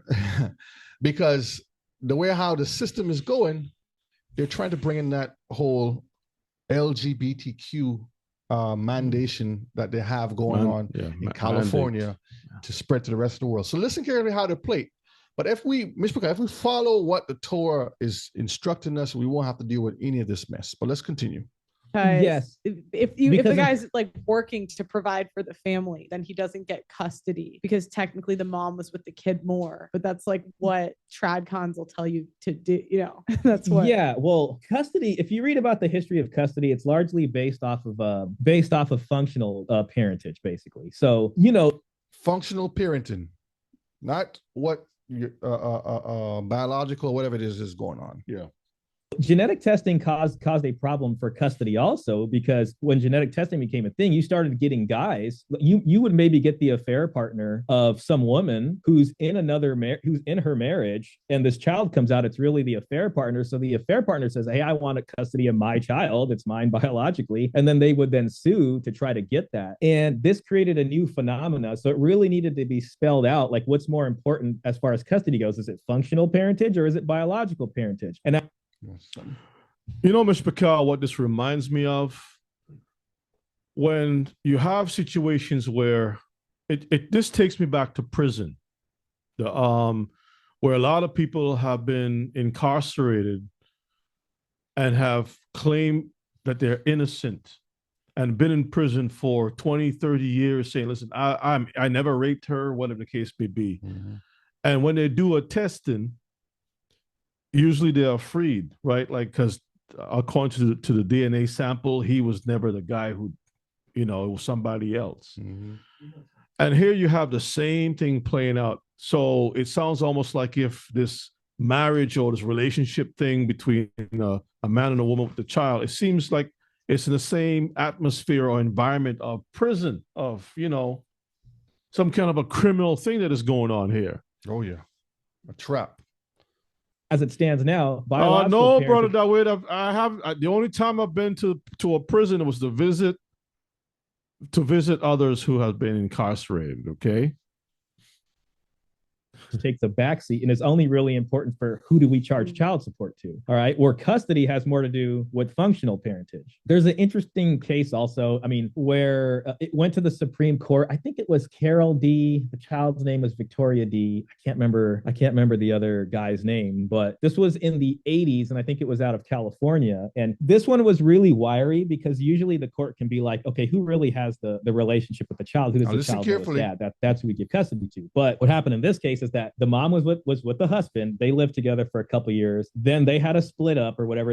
I don't think they got formally divorced or not, but the dad went to New York for a bit. Mom and the affair partner were living together. So the child was also living around the affair partner for a couple of years. Then mom broke it off with the affair partner and got back with the husband. And they're like, okay, we're just going to have our happy family living married, even though this kid's not biologically, of of the husbands. And what happened is the affair partner was suing for custody because now he has, wants to see his child as an emotional relationship. And it went back and forth all through the, appeals process, all the way up to the Supreme Court. And it was, I believe, Justice Antonin Scalia at the time. I read his readings on this, but very specifically, they voted there to uphold the rights of the husband in this case because they wanted to protect marriage. And it's just like, in this case where it's very close, where both of these guys have a 50-50 kind of like they have parenting time with this kid, we're going to uphold marriage here instead of, the sexual immorality part of it. That was back then.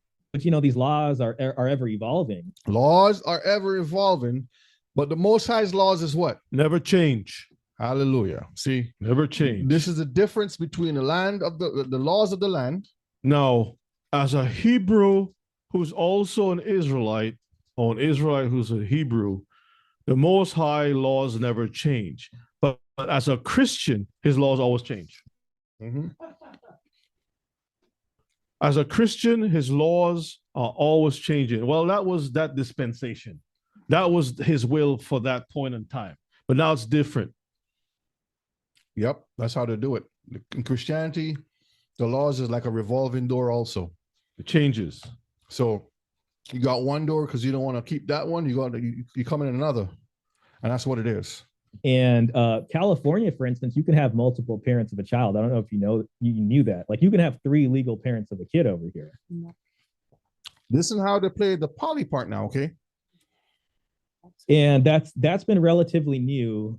Before I left, that was kind of becoming a thing. 2024, they just updated that a bit to adjust some of the family codes. So if you go in there, you can see judges now have the power to decide custody between multiple parents. And same thing for the child support calculator. You can see the language in there. But that's all kind of the groundwork for if polyamory really becomes a thing, then the courts can go in there and be like, hey, this is how we're splitting it up. You have custody, you get custody, you don't. It seems like it's going that way. I mean, yeah, not that I'm happy about it. I'm just like looking at we're kind of in soft polyamory now when you think about it. It's kind of de facto, but yeah, not over. Like people probably don't want to admit that so much. There might situationships. See, because they want to bring in the agenda of 2 dads or 2 moms, but when it comes to something righteous, they want to stay away from that.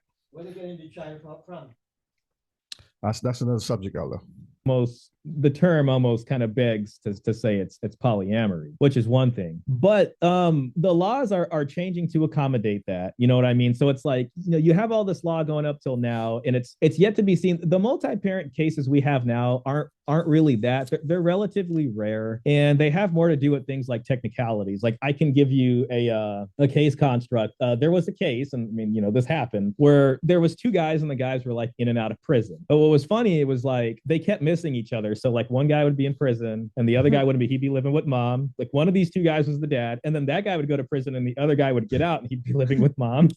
That sounds like a wicked woman, right? Wow. She sounds like a great gal. Yeah, well, and that's the kind of stuff you got 2 prison guys, and you got, it's all kind of but what ended up happening is that somehow, as a fluke, the child support agency ended up getting judgments against both of these guys. And that wasn't supposed to happen. It should have only been one, but that case went to court. One person was the father, the other guy wasn't. And eventually what happened was they even had to bring the kid in for this one. They usually don't have to do that, but the commissioner had to take this kid into the back chambers, and, the kid asked the kid about the relationship with the parents, and both of these guys. And, the kid was like, yeah, this one's uncle whoever, and this one's dad, and, whatever. So they just made both of those dads legal parents and have to both pay child support. So you have 3 legal parents. So 2 guys paying child support for 1 child. Does that make sense? That's crazy. You can also, here's one for the passport bros. There is an update coming down the pipeline to those laws. And it's specifically for like the K1, K2 visas where you bring over a fiance or a spouse, basically. Okay. And usually, like, let's say you have a woman in the Philippines and she has a kid there from a prior marriage, maybe 2 kids, whatever. Some guy, goes out there and meets her, whatever. He wants to bring her back to the United States. And so brothers, if you're trying to find a wife overseas, and you bring her and she has a child, listen carefully. brings her over. And what happens is, okay, she wants to bring her kid over. So he sponsors the kid too. Prior to that, if those two get divorced or split up and she goes on welfare with the kid, who do you go after? Can you go after this, whoever the bio dad is in the Philippines? No, not really. So they go after the sponsor. They're going to be going after the sponsor. This is going to be the new update in the law. And so they're going to come after you. If the relationship don't work out, you're going to have to pay for another man's seed. Wow. So then you will, and in order to get child support from somebody, you have to be a legal parent to those kids. So that's how you'll get three parents that way. But for the most part, these kinds of cases it's kind of as an example of how these laws kind of evolve. And then as we get into it later on to like where polyamory maybe becomes more popular, if that happens, they can look back at these case laws and be like, okay, there's precedent for this. You can't have multiple parents with custody. You can't have multiple parents paying child support if it's in the child's best interest. So why don't they just go to biological? Wouldn't that make it more simple? Well, again, this goes back to not having what was the norms of how the laws operated back then. Biology was, we didn't have the genetic testing, right? So we had to create our legal systems for, thousands of years that we've been around based off of the functional parentage. But, you can't just, because there's a lot of guys that are like, if I'm biologically the dad, I should be given 50-50 custody. And, I would hear that at the child support office. I had guys come in that we got a judgment against from child support and they're paying now. And I'm like, hey, okay, there's a 5-year-old out here. You're the dad. You owe us, give us $800 a month. This is how you can pay, blah, blah, blah. And they'd be like, how are you guys taking money from me? And I can't even see my kid. She won't let me see my kid. And child support's answer to that was, hey, there's nothing we can do about it. You want to go across the street to private family law. And, you might want to look at the self-help center over there and see if you can figure it out. See, that's private family law versus the public family law. So they're separate because they do a judgment there and then you guys calculate it basically. Well, no, we do our own judgments just for child support. So we can do that. But we can only do it in a limited scope of just child support, health insurance for just the financial stuff, right? Just the providing and the provisioning for the kids. When it comes to custody never became part of public family law because you got to remember our office is about recouping these welfare dollars. That's what we're concerned with. Our performance measures are concerned with how many kids can we establish paternity for? How much money can we come to recoup for the welfare system? Now listen about the welfare system. Now this is very important. Listen to this part here, and then we're going to move on. System. And when it comes to paternity, it's like, we don't have the biggest incentive to care about who the actual biological father is. Right. We need a father for the kid. Now, if we don't know, of course, we're going to go cash cow. Yep. We don't care who the father is, the real father. We just want to find somebody to give us money. A role of who the dad is, but that has to do more with who mom tells us. We have cases where mom tries. So the mother is the one who do the setup. She's the agent. She can tell you the story now. Yes. Mm-hmm. To protect the real dad. We had a case where this mom gave us a man's information that she got from somewhere. I mean, she had social security number, she had everything. So we're like, okay, great. That's who she's saying. She's signing the paperwork saying, I'm saying this is the dad of this child because she was on welfare. And we started a case against this guy and we sued him. We put him through the whole rigmarole. And he's just like, why are you guys suing me? I never met. Put the guy through the whole rigmarole, you say. The whole circus. Canceling his license, can't fish, threatening, all these big payments. And you know what's funny too? When the guy gets triggered now and the law enforcement comes in, they see a black man. An angry black man. An angry black man, right? Who's now in somewhat confrontational, right? What's going on, blah, blah, blah, whatever. Now, guess what? He might get a bullet. He might be put down like a dog. Mm-hmm. You see, just because of who? Just because of what? The wicked woman. Not the woman, the wicked woman. This woman in my life, I don't know who this is, had a certain part of it. He was like, listen, I'm gay. I've never had sexual intercourse with a woman in my life. There's no way I'm the father. So now, in order for you to get away from this, you gotta act the role of a sodomite. You gotta twist. You gotta do the twist. Mm.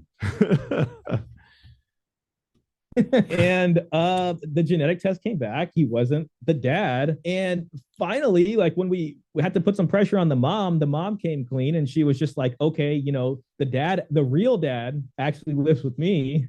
and Wait a minute. So the guy was living with her. She's trying to protect him because, she's trying to get help from the state, but the welfare is connected to the child support. So if she says, I need help because he's not making enough money for whatever reason, and she's trying to get help, groceries, Medicare, whatever it is, they're saying, if you have this child, we have to find someone to pay child support back. So she looked for Leroy. She got Leroy. She found somebody else, but it didn't work. So now he's going to tell you now what happened. I gave you guys this fake identity to try to protect the dad. So there's all kinds of weird But things. can a you see woman, out there. couldn't she just not put him on child support? If she is receiving welfare funds for the child, it's not her choice whether or not child support takes action. Oh. So You hear that? If she's receiving welfare, she don't have a choice.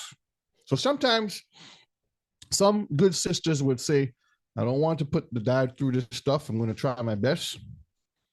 And the system would come for the dad no matter what. But then you have some wicked sisters would do it no matter what.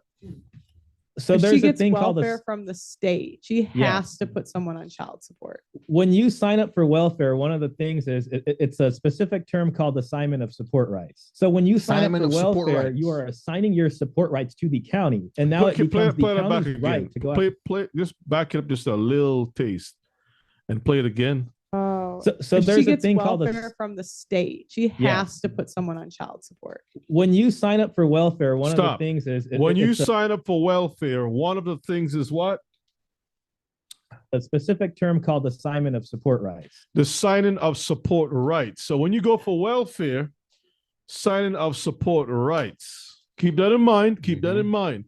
Because, sometimes we may have good sisters. Yeah, that's what I said. And thank you. And you have a guy that, he's dragging his feet. He's not doing what he's supposed to do, right? And you don't want to create a monster. Right. You don't want to create a monster at all.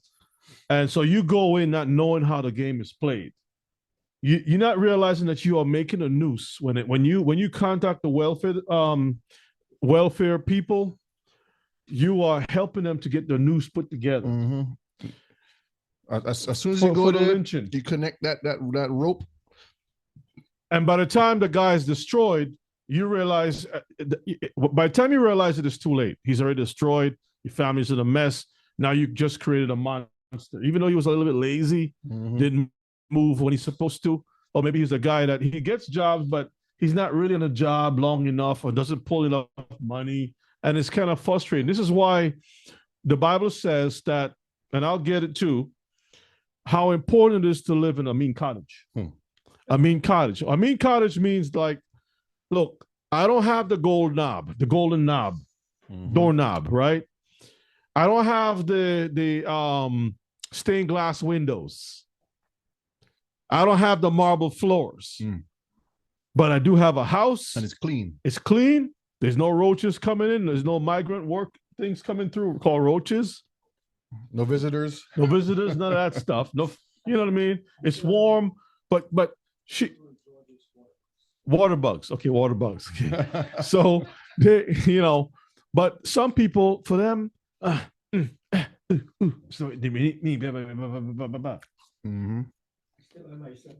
So By when you yourself, sign Alan? up for welfare, you are assigning your support rights to the county, and now it becomes the county's right to go after the child support to So reimburse. you assign yourself to the county, and the county has the right now to come after you. That's what he's saying.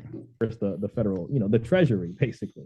It becomes the state's concern at that point. Now, public family law has intruded into a private family deal. So you can see how all those pieces kind of interplay there. If she gets off of welfare, let's say she's on welfare Yeah, for a take year. away welfare from women. Good luck. Now stop a second. So what happens when she gets off of welfare? She goes to the court. Let's stop it. Let's stop the whole thing. Guess what happened? And you tell you. The damage is already done.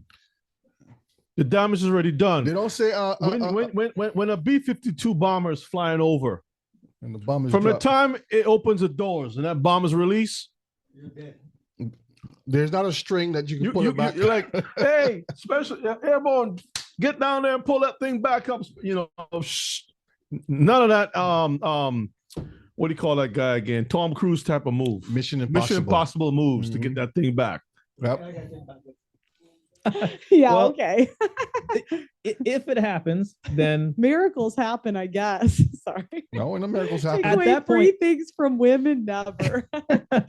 well, yeah, I mean that's going to be a challenge, especially as I kind of think about that too, and it seems like we're going more towards a I don't want to say, like, I guess socialist would be the word, but style of governance and programs there as we move further and further away from what it was. But going back, if she gets off welfare, the support rights are assigned back to the mom, so she can say, hey, close the case down against dad. I don't want to have a case open against them. It's actually causing a problem to our relationship, and I'd rather you guys close that down. And then dad would only be responsible to pay back the county what he owes, and then mom and dad can continue to take care of it. And that kind of brings in a whole other subject. But there's actually a lot of literature and studies and papers written on this. Like, I guess one thing I want to say is that there are a lot of smart academic. All right, I'm gonna pause on this video, stop on this video here. We're gonna move on, and then I have some other interesting videos, and that video that Kiefer has to play also. Yeah. Some All point in right. time, I want to read some. Yeah, some we'll stuff get here. to that next. Okay. So I hope everyone is learning something tonight, Mr. Kai. It's a lot of information, and hopefully, if we don't get to finish tonight, we can continue. So let's look at the good dad, the super dad. Okay, our environment can either break us or make us, and at times, the good, hardworking Israelite men get a bad name and a bad reputation, not because what society labels what good should look like or what bad should look like, but the very necessities of what we need for basic human survival versus the vanities of what the system and the world deems important. So, in other words, we understand that all we need to have is discipline and love, protection and safety, shelter and clothing, and food and medical care, right? But they go beyond that. And there's a video I'm gonna play just now. Is the guy, when I watched this video, I was like, are you serious? They're saying if you live in a, say, 2-bedroom house and you had a little den somewhere and you have a child, the child staying in the den, if the family breaks up, the person who's paying child support now has to pay the rent as if he has a 3-bedroom house, because the child is seen as the amenity of the cost of that room. So it's a bunch of money things that these people do versus just the child has a roof over his head, they have food, they have clothes on their back, they're going to school, everything is fine. But they know what they're doing. As soon as the guy steps out the picture, the whole dynamic change. A lot of these if you go back to the root and you deal with the situation at its core, I don't think we'll have all these problems. Sometimes, the same love that drew people together, if you take some time and sit down and iron those things out, you know what I mean? We can get these things resolved. But unfortunately, sometimes people get in their own emotions and they look for, how can I hurt this person? What can I do to get to exploit the situation and make them really, like, if I can't have him, nobody's going to have him, or whatever the case may be, right? Yeah. You're not going to take my child. I birthed this child. This is why you did My Body, My Choice class, because, the child is a hostage. Because what is a child doing? You don't want the child, you abort the child. The child in the womb. The child is breathing. The child is just using your body for protection, and you destroy that. And now when the child is born, it becomes another level of problem. So that it's like you get 2 birds with 1 stone. Your evil, that spirit that's within you, is now using the child as a weapon of war, as a nuclear option. Yep. So before the child is born, you can't they take your children away from you because they're killing them. And when you do have the children, they take the children away from you, and you have to pay all this money and stuff. So the system is designed specifically to destroy our people. All right. Sirach 3 verses 1 and verse 2. It says, hear me, your father, O children. Hear me, O father, your father, excuse me, O children, and do thereafter that you may be safe. So do what your father says and you'll be safe. In other words, keep the law, statutes, and commandments. The order has already been set. You will be safe because that is what a father does provide, what safety. Continue. For you all have given the father honor over the children. Hallelujah. And have confirmed the authority of the mother over the sons. So he's confirming his authority over the mother for his sons. It's just continuing. Nothing has changed. This is why he's saying the system, things change, but when it comes to our laws, statutes, and commandments, we're following protocol. Continue. And the confirmation family, you see how the order is set up. The respect is given to the father. The father gives the mother the power over the children. Mhm. So it's confirmed. Once it's given, he says, listen to your mother. Yep. I'm not here, listen to your mother. Whatever she says, this is how things are going to be. Yep. This is how it is. It doesn't say that she's the one running things. He's the one who's given, like Yeshua says, all power is given unto me. All power is given unto me. Mm-hmm. So it was given to him, right? Deuteronomy 11:19, and you shall teach them, your children, speaking of them when you sit in your house, Mm-hmm. and when you walk by the way, when you lie down, and when you rise up. This is what a good father does. And this is what the system is trying to prevent, because if they can have dysfunctional families, more money is going to come to them. But if you have functioning families and the society, then all of the problems that we've seen today is going to disappear because you have law-abiding, or it's a Torah-abiding citizens, because you're keeping the law, statutes, and commandments. I want you to pull up that article I sent you. Okay. And I'm not going to spend time on it. I got a riddle for you all. Okay. I got a riddle for the Mishpachah. This is interesting. You guys got to see this. Just open it up. Preview. It's coming. It's a little slow. It's coming. A little slow. Mm-hmm. Come on. Okay, just bring it down just a little bit. Okay, there you go. And I guess it's taking its time to load up or something. Page Scroll down, one. let's see. Scroll down. What happened? Okay, it's not coming up at all. Oh, there it is. Here it is. It's coming. It's just a slow. I'm sorry, Mishpachah. I have a slow computer. I'm working on things to get this stuff fixed. So bear with us. Okay. Now this is a riddle, right? So while it is loading, let me kind of set things up a little bit. Child support or even polygyny, however you want to look at it. You got a guy who's married to what you call Siamese or conjoined twins. Mm-hmm. Conjoined twins. You got two separate people sharing two arms and two legs, basically. He's married to them. He's married to one of them. But the two of them joined together? Ella, look at the picture and make it open it up so Ella can see. Yeah, Just- yes. Just scroll down so Ella can really see. Scroll down. Right there. So let it load up. I'm trying to. This is slow. I don't know why it's doing this. Here it is. So this guy is married to. It is actually two different brains, two different spirits, but in one body. Would this be considered polygyny? Because he's gonna marry one. She's gonna say I do, but It's two of them. sometimes they have two separate things. You got to look at the whole thing. Sometimes they got two separate entrances, if you want to use that. They do have two separate ones. Sometimes you have that. Okay, but they're all one.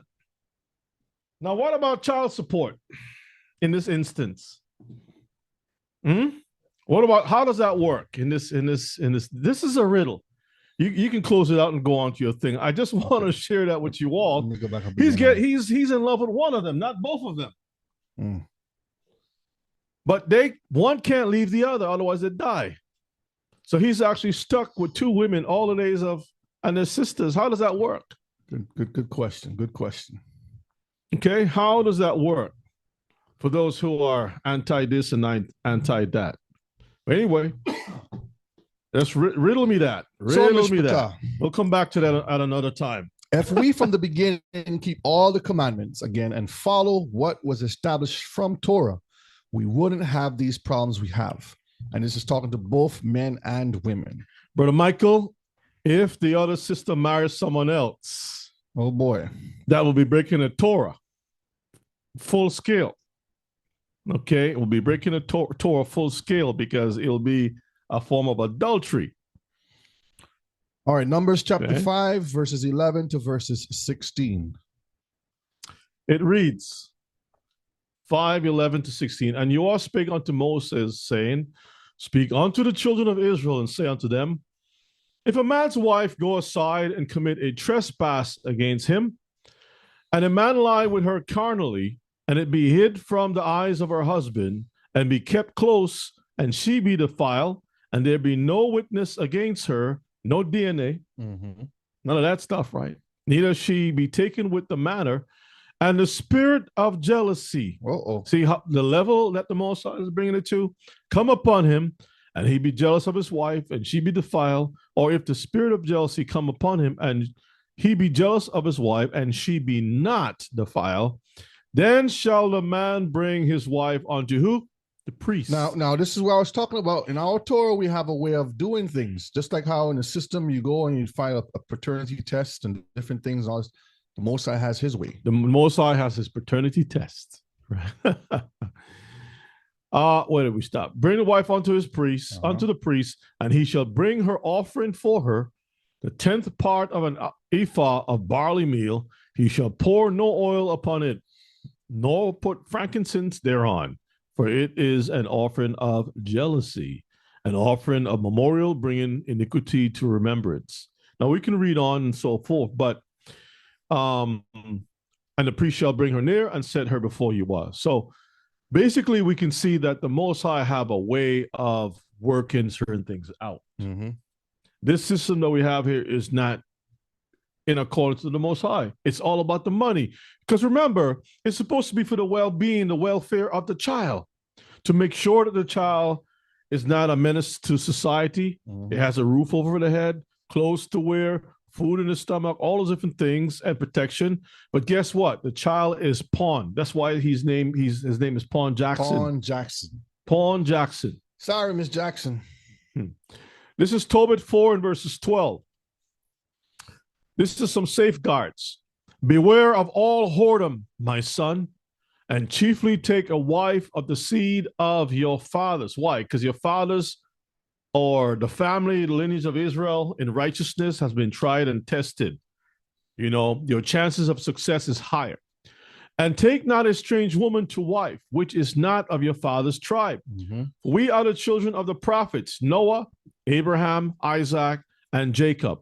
Remember, my son, that our fathers from the beginning, even that they all married wives of their own kindred, and were what? Blessed in their children. They were blessed in their children. So the offspring brought joy and prosperity and stuff. As it should be. That's the crown of the fathers. Go ahead. And their seed shall inherit the land. Because at the end of the day, when you're living in the hood, paying child support is not a successful thing. But having your monies and putting that money into land can be passed on to your future, your seed, your children, right? And having a community where the girls are put in check at an early age, the boys are put in check with responsibility at an early age. So now you have young men or men who can find young women to get married to. Everybody's accountable. You see, there's balance. You don't have to be suspect about this or that, right? Respect is going to be there. Now, this is Sirach. Tobit 6. I'm sorry, Tobit chapter 6. What verse are we on? Verse 11 and 12. 11 and 12. Okay. For to you doth the right of her appertain, seeing that you only art of her kindred. Okay. And the maid is fair and wise. So here's the thing, men. The girl that he was going to get married to, she's not only beautiful, but she's also smart. Right? She's not a dummy. She's not a woman of the streets. Now, therefore, hear me. and I will speak to her father. And when we return from rages, we will celebrate the marriage. For I know that Raguel cannot marry her to another according to the law of who? Moses. That's a Torah. But he shall be guilty of death, because the right of inheritance doth rather appertain to you than to any other. So in other words, the law is our guidebook, is our guidelines, okay?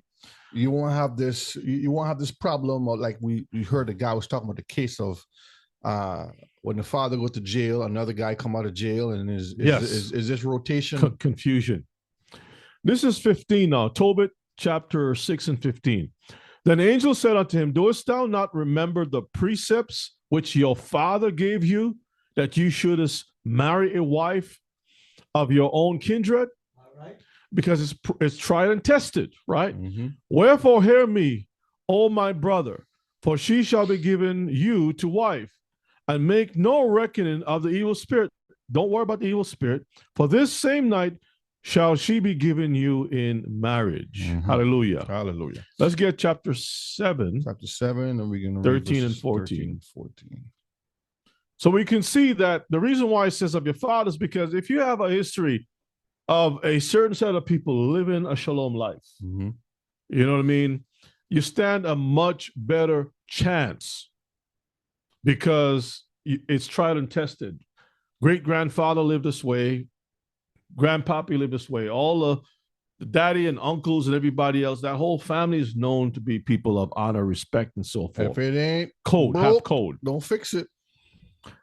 Then he called his daughter Sarah, and she came to her father, and he took her by the hand and gave her to be wife to Tobias, saying, behold, take her after the law of Moses. Do y'all hear that? Not of the streets. Not of the courts. The Torah. Not the courts. Not the courts. Not because of welfare. Not because you're trying to get something. You want to sit back and do the nails and get the latest weave and watch gossip and talk and TikTok, whatever it is, and just do nothing by scamming a system that's going to be destructive for your family. The law of Moses puts us in line, right? And lead her away to your father. You see, from one to the other, and he blessed them. Hallelujah. Verses 14. And he called Edna his wife, and took paper, and did write an instrument of covenants, and sealed it. So everything was done in order, in decency, and in order. Y'all see that? He went through the Torah system first. Everything is by the Torah. Okay. Now I guess let's get chapter 8 and verses 7. 8 and 7. It says, and now, O Yahuwah, I will take not this my sister for lust, but what? Uprightly. Therefore, and that's the key, Mishpachah. Brothers, when we're trying to find a wife, and same for the sisters too, it's not about lust. It's about life. We are doing this for life. See, the world does things after the lust of the flesh.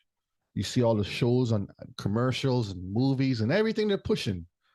It's a lot of sexual vanity. And this is not what we're supposed to be doing. So he says, O Yahuwah, take not this my sister, because at the end of the day, she's from your own family. For lust. Continue. And because lust is something that has a shelf life. At the end of the day, you should see yourself as an old folks that can have good conversation with each other. You know what I mean? It shouldn't be the, what do you call it, the LDH, the lips, or the LHD, the lips, the dip and the hips. So lips, hips, and dips. Little lips, hips, and dips. Hips and dips. Yeah, it shouldn't be that. Okay. Lust is a passion. Therefore, mercifully ordained that we may become age together. Hallelujah. Now, when you think about the child support scenario, is that happening? No, when nobody coming. This is why sometimes you see, well, who's this boy? This is my first son. He's from some other person. Who's this other one? This is from another person. Who's this one? So, and it's not the way it's not ideal. It's not the way the Most High ordained things. There's just too many different things going on here. All right. And then in most cases, the young lady may still be, she might be 22 years old, got 4 children from 4 different guys.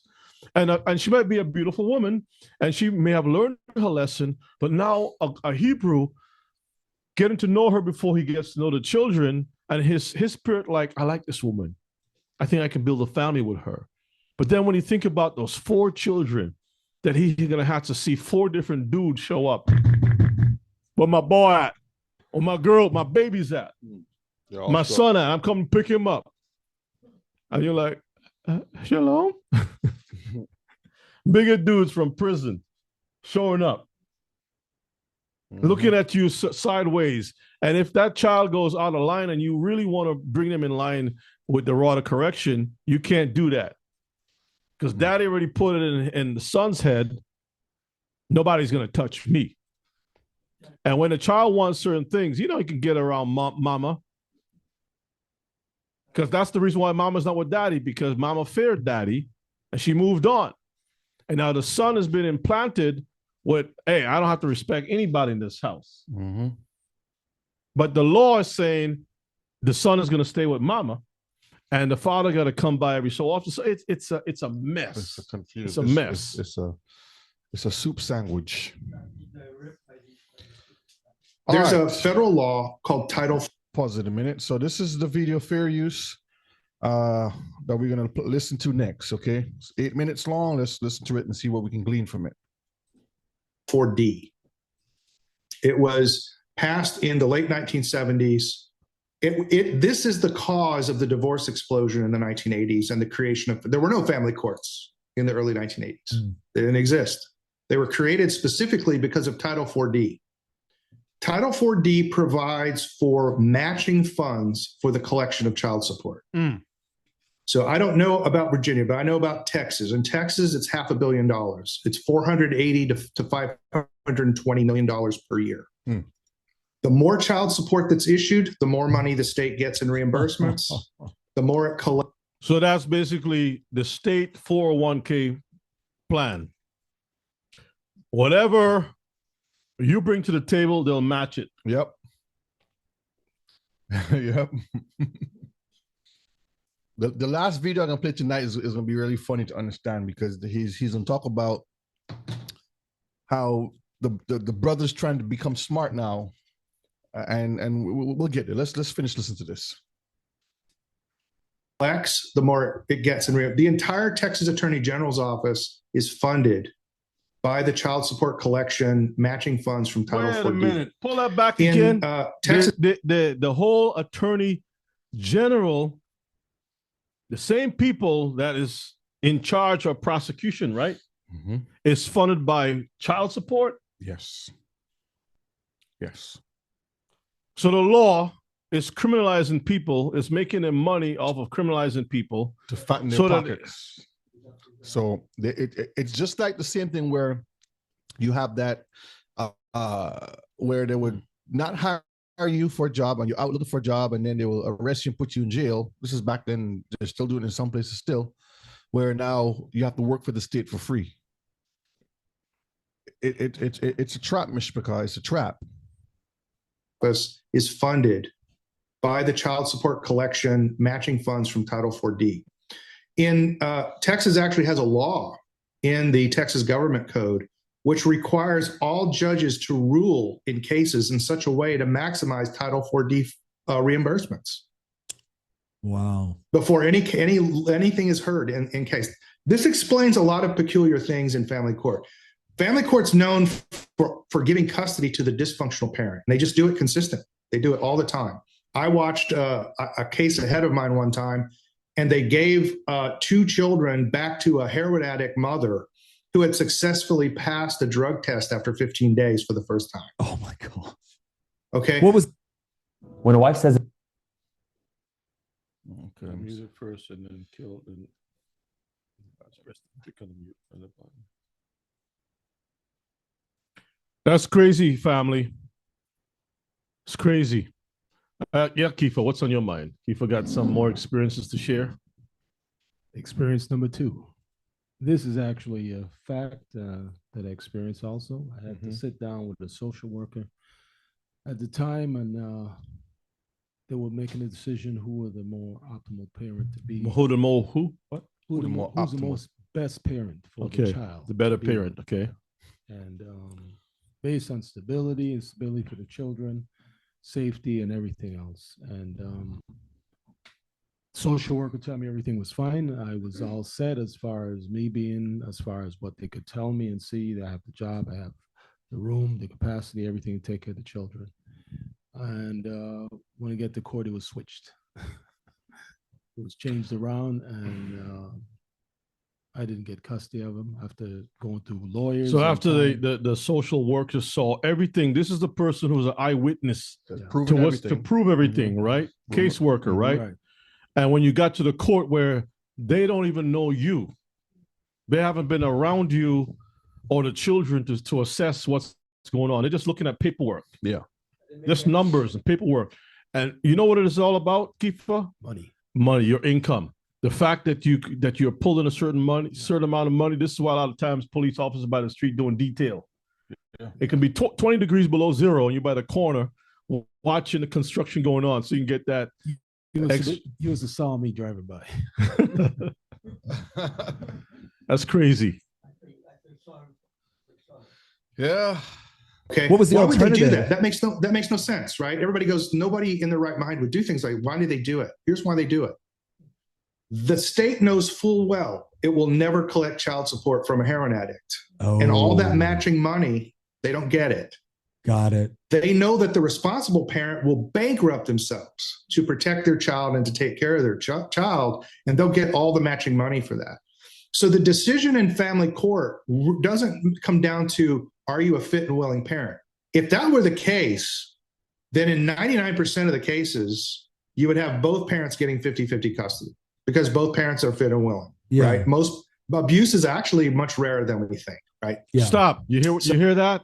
Abuse is much rarer because these are the people who really see the reports, the numbers, the information, not hearsay by some girl down the street, oh man, ain't no good, this ain't no good, whatever you abuse about. Yeah, it's all using that line. They take the smallest case and they make it the biggest case.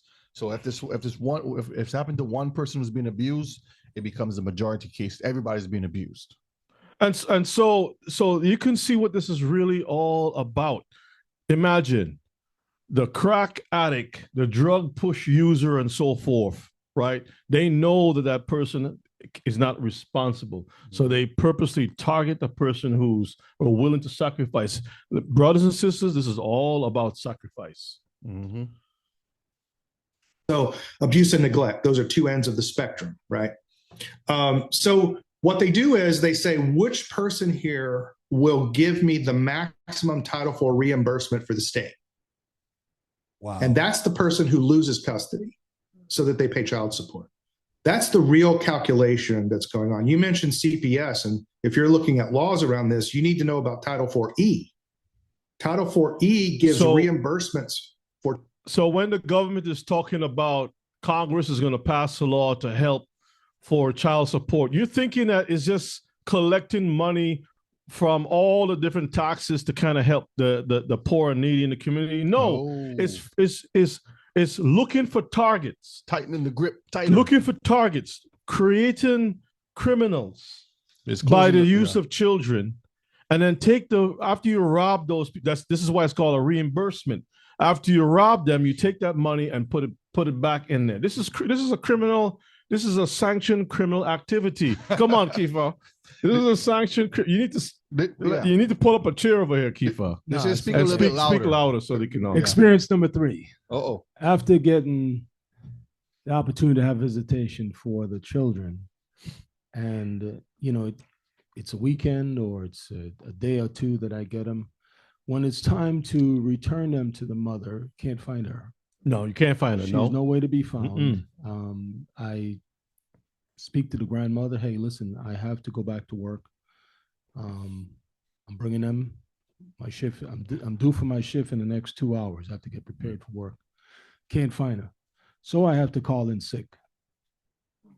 So when you call in sick, you lose that pay. I lose the pay for the day and 2 days. And if you put the child to somebody else, you're a bad parent. Yes, and then I can't I can't sign up for overtime or, you know, detail. You lose that because of attendance. Because yeah, exactly. Because of attendance. I can't have a sure attendance. So your good name is being tarnished. Is being tarnished all over. And you know, a lot of times the children, they don't know. They don't understand the battles. They don't know. They see the scars. They see you quiet. You see you shut down. You see that, man, I don't want to deal with no woman. You say that because you're tired of the games. You're tired of the games. You're like, man, I'm sick and tired of this. I've been faithful. I've done everything possible. I've crossed every T, dotted every I, as they say. I've followed the rules. I've tried to serve. I've been risking my life, and all you got is a waste. I'm trying to find the right words. A wicked woman is probably the only word I can use for tonight's teaching, right? That sits down at night, high, thinking of ways I can rob everybody around and destroy lives. Not thinking about destruction, but how can I get over this person? Yep. Woman.Lucia. Taking children. So when the state takes a child from a family, they get a Title IV-E reimbursement just like Title IV-D. Here's how it works in Texas. You'll get a satellite office in a rural county of Texas that's running low on budget. They'll look for a child to low IQ parents, under 18 months of age, but they'll go as high as 2 with no medical problems, and they'll go and take their children. They usually do it through subterfuge. So they are low on budget. A small community that has a budget to meet, they're low on budget, so they create a scenario so they can get money to meet the budget. This is why police goes out and run for quotas, right? They got to get so many tickets because the judge says we need some money, and the council says, hey, we need to fill a couple holes. You'll never see them until a certain date, and then all of a sudden they got traffic things at the light, and you know. And y'all, God bless America. Y'all love the wicked system, huh? Do a well check, and they bring along an extra party that they don't tell the parents are a psychologist. The psychologist, unbeknownst to them, is doing a psych eval and recommends taking the children. They take the children. Within 6 months, the child is adopted out, and that satellite office gets $250,000 in budget money. A quarter a mil. Texas and other states. So California and Texas, the two on the list. California, Texas. Okay. The list is getting short. Okay. So there's financial incentives to take children. There's financial incentives to take fathers out of the home. So as a legislature, wait a minute. So far, I haven't heard anything about taking the mothers out of anything. Have you all heard that so far? No. And then you have a problem when I speak the way I do. This is Esau. Then you have a problem when I read the word and I show how the Most High structured things to prevent problems. And when you address those things, you're a chauvinist. You don't like women. You're evil. Maybe your mother did this to you. No, I love my mother. My mother's there. My father's there. I was raised in a proper home. I would never trade that for $1 zillion. But when you expose wickedness look back and starts crying, have mercy. And when you give wickedness a chance, it will destroy you. Destroy everything in existence of you. You have to ask yourself, how do you change the incentives in the bureaucracy? Well, I will submit to you that this is, if you look at the total money in all the states, this is as large as some of the largest defense programs. Yeah. And we've never successfully cut a large defense program. That's never happened. And I can tell you right now, the political palatability of the only way this is going to be discussed, there will be no level-headed discussion like we're seeing taking place, right? It will be this idea that you just don't want women to be able to leave abusive situations, or you don't want children to be able to get the proper child support they need. Like, you just don't want that. You're the deadbeat dad supporter. And the problem is, this is always the problem with government trying to fulfill certain functions within society for which it was never truly designed to do. And it's these sort of second and third order effects that we don't get. Is that it sounds great. It really, I mean, think about this on 50,000 foot level. It sounds great to say, well, of course, we're going to provide funding to, let's say, a smaller jurisdiction, a poorer jurisdiction that doesn't have the resources to be able to intervene and to be able to get a kid out of a dangerous situation. So the target places where they know you can't have the resources to back yourself up. And that's usually where our people thrive. Low IQ. Yeah, this is why these are catch words. When you hear low IQ, put in their Hebrew. That's because that's how the system looks at us as people that are not educated and can be easily exploited. Let me show you where the best college is right here. Yeah, that's true. This is the best college. Y'all see that? The scriptures, the word, Torah. the Torah, the best college. You want education? That's it right there. Hallelujah. Brother X, that's true. The government speaks their doctrine into the woman, no different than in the garden. That's true. Right. Or, ensure that children are financially supported by a parent that should be paying child support. It makes perfect sense if you're assuming that this is always going to be operated the way it was intended and only for the purposes that it was intended. Because what you've actually done, and we see this with other welfare programs, what you've actually done is incentivize the state to now engage in certain activities. And we've seen this with COVID spending. We've seen it with welfare spending. We've seen it with everything else. You're not just getting the reasonable use case scenario. You're creating a perverse incentive. That's right. Okay. So if you ever want to know why young men are not marrying, I speak to young men all the time. I get invited to speak to masculinity. No. Let it play. Conferences and so forth. This is what they tell me. They go to church and they get cajoled to get married.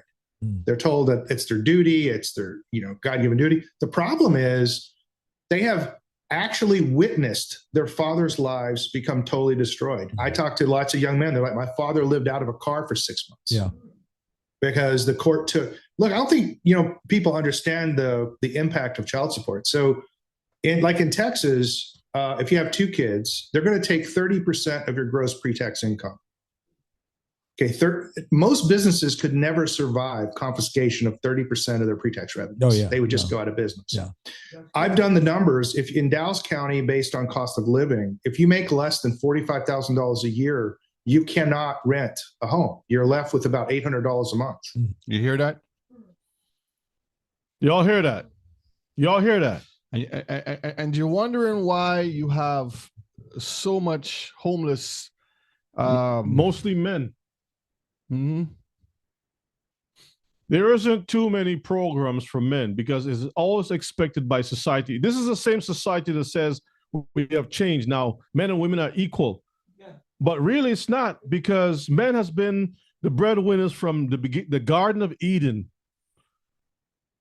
And the Most High put that as a natural, that's in it's in the foundation of men to protect and provide and so forth, right? And so now when they start giving you the pseudoscience foolishness in your head, the psychology making you believe that things is equalized, look and see how things are skewed to favor one over the other, and how the fight really is. And men don't even have a voice to say anything. If you can't even speak up as a man and be strong and firm or whatever it is, you got to be soft and tender to be accepted. You got to become a woman to speak up. That's what they say. To live on. So it doesn't work. Second thing is you don't get to deduct that money as childcare expenses. Like that's one area where you could make it back up, as if you had a deduction or a credit. Actually, the mother that you pay gets to deduct it as childcare expenses, not you. Okay. You see who benefits? So that's the first thing. And the second thing is, like, for example, I've been for 11 years, I have had to submit all of my expenses. Like every credit card expense, every cash expense is scrutinized by an attorney, by an accountant, and by the judge in court, because they want to see if they can get more child support for me. Yeah. You permanently lose all financial privacy. I have been told by a judge, I had to file a motion to try to change jobs. Wow. Yeah. Because it paid me. You have to file a motion to change jobs. In other words, you have to go to your lawyer and says, can I please change my job? That's slavery. And then the court will say, no, you can't change it. You got to stay there Because you're making not this amount of money. because you're making this kind of money over here. And we want this money. $10,000 a year less, but made it more geographically convenient for me. So The judge stop said for a no. second. So you're gonna tell me that a man don't have the right to order his house or right? A man doesn't have a right to speak his mind and to say this is how I want things to be in my house. That's the only power that was given unto me to Genesis chapter 3, where it says, you will rule over him. He shall rule He over will rule over you. The only power. That's taken away from me because the state now has the power. The state and the government has the power now. We cannot change jobs. Wow. So you lose all of your freedoms once you get into divorce court if you're designated as the one who pays the child support. Yeah, no, and I've seen this before too, where it's like the positive use case scenario of this is you have somebody that kind of manipulates the system or leaves a job temporarily in order to get a lower rate requirement for child support, and then immediately gets a higher job or whatever it is, right? Like there's the system can be gamed either way. But you're right. It creates this perverse incentive. Well, and I'll tell you this: I'm a huge marriage advocate, right? I am a ton of my content is about the importance of marriage, the necessity of marriage in society. Yeah. But you're not wrong that here's I'll put it to you the most crass way it was put to me. Nick, please explain to me why I should risk getting married so the government will pay a woman to leave me, take my kids, and I can spend the rest of my life to pay my ex-wife to sleep with another dude. That's exactly right. And that's exactly what young men tell me. Yeah. All right. So that's that one. I like the way that one was ended. He laid it out. Yep. It makes a lot of sense. Your power as a man is you're emasculated. Mm-hmm. Let's look at the bad father now. Bad dad, a father that has no love or thought for his children. This is a small percentage of what becomes the greater of what they push. You say you have 100 brothers, and you have, say, 20 of them that are what they call deadbeat dads. They go out there, they have no discipline for their children. They disown their seed. They will not provide shelter. They use the children's money to buy their own stuff instead of taking care of their children. Right? And remember that in the old days, in the time of elder and so forth, you didn't really have that kind of a problem because the men would. This is a modern phenomenon, right? Because this is a result of the same system that we were just looking at. Yep. 1 Timothy chapter 5 verses 8. But if any provide not for his own, and especially for those of his own house, so if you don't provide for especially those from your own house, he have denied the faith and is worse than an infidel. So for those brothers who are causing so much problems for the majority of the brothers, this is what our laws are stating. You are worse than an infidel. Okay? So you are required, brothers, to take care of your responsibilities. And this is where we have all of the problems. So we fall into what we call the shame game. Jeremiah chapter 3, verses 24 and 25. For shame have devoured the labor of our fathers from our youth. Their flocks and their herds, their sons and their daughters. So this shame has taken over all of what your fathers have been doing. Verse 25, we lie down in our shame, and our confusion covereth us. For we have sinned against Yahuwah our Elohim, we and our fathers, from our youth even unto this day, and have not obeyed the voice of Yahuwah our Elohim. So going to that university of Torah, of going back to the law, statutes, and commandments, would change all of this. You would see, you know what? This is what I firmly believe. If all of us today as Israelites would stop and turn around and start keeping Torah, I guarantee overnight, this world is going to just be a different place. Because you won't have all of this wickedness and nonsense that's going on. Now look at these pictures here. This is back in the days where the crisis began. The father was kicked out the house. He was doing drugs. He was running prostitutes. He was in prison. He didn't have no good jobs. And the families will growing up. You see, the bigger sister have to take care of all the little ones. And then down here today, you have sodomites and these women parading around. And then what do you think this child is going to come out to be? I think she's married to a woman too. She's married to a woman. They're going to be monsters. You wanted to read something? Yeah, I want to read Sirach 37 and 27. This is for the men that you got to get yourself right. Sirach 37 and 27. You got to get yourself right because it begins with you. Before you lie down with anyone, what should be a wife, right? You got to examine. It says, my son, prove your soul in your life. Prove your soul in your life and see what is evil for it. You got to check to see what is evil. And give not that unto it. Don't give your soul what? Evil. Don't give it. You check things out. Again, Sirach 37. Ecclesiasticus or Sirach 37 and verse 27. Prove, look in the mirror. That's what it's saying. And see what is evil. So if you don't want this whole child support system to be a hammer on your head, be careful. First of all, discipline yourself. She can tell you, we can build a future together. No, I got to get myself together first. I got to be disciplined.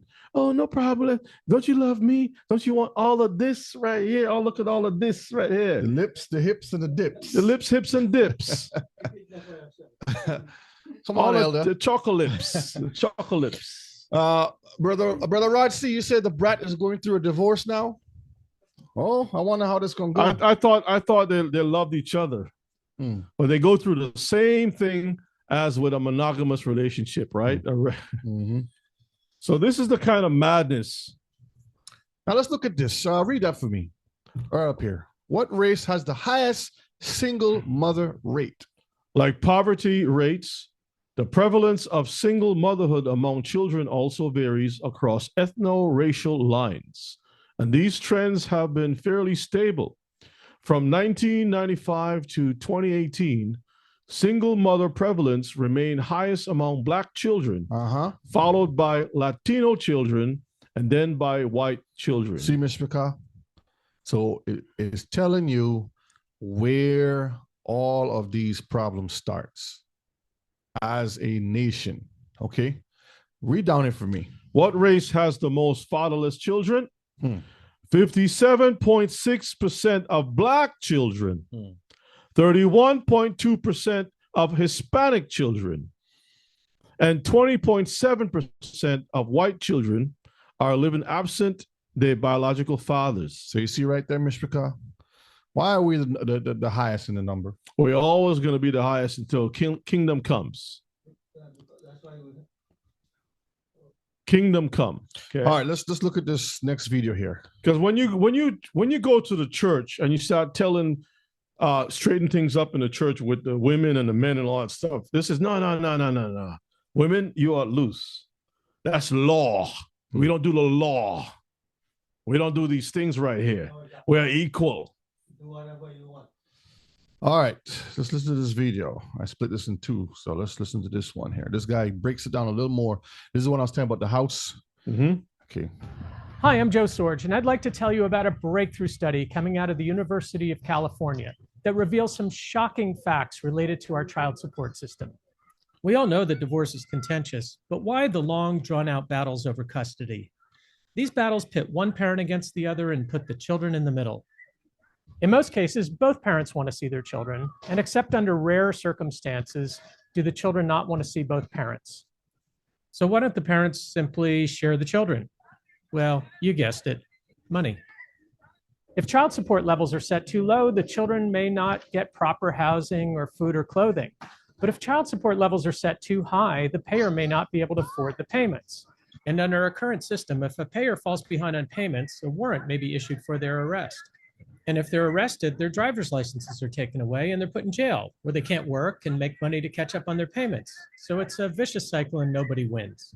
We believe that this University of California study reveals for the first time the true costs of raising children and uncovers damning evidence that our current child support calculations unnecessarily fuel custody battles. So we sat down with a brilliant economist, Dr. William. So see, now we go to Esau. He's a brilliant Yeah, economist. Esau's brilliant because they created the system. Uh-huh. Komenar, the Go main ahead, author Esau. of this study. He's professor of economics at the University of California and once served as the chief economist of the Federal Trade Commission in Washington, D.C. Thief. That's his title. Thanks Yep, for giving yep. us the opportunity to do this. I'm delighted. So if it costs $500 a month to raise a child in the state of Alabama, does every parent pay $500 a month? No, the state can set different amounts for. I call it unjust weights and measures, because if they're saying it should cost $500 to raise a child per month, right? I'm just saying, Yeah. just some random number to pick. Okay. Why is it different for every child? A child is a child, but they don't go by that. Let's see what they go by. Wealthier parents than poorer parents can set different amounts if there's 2 children or 3 children as opposed to 1 child in the household. So the states have lots of flexibility, but however they do it, they must pay attention to available data on the economic cost of raising children. Can an economist determine what it costs to raise a child? Yes.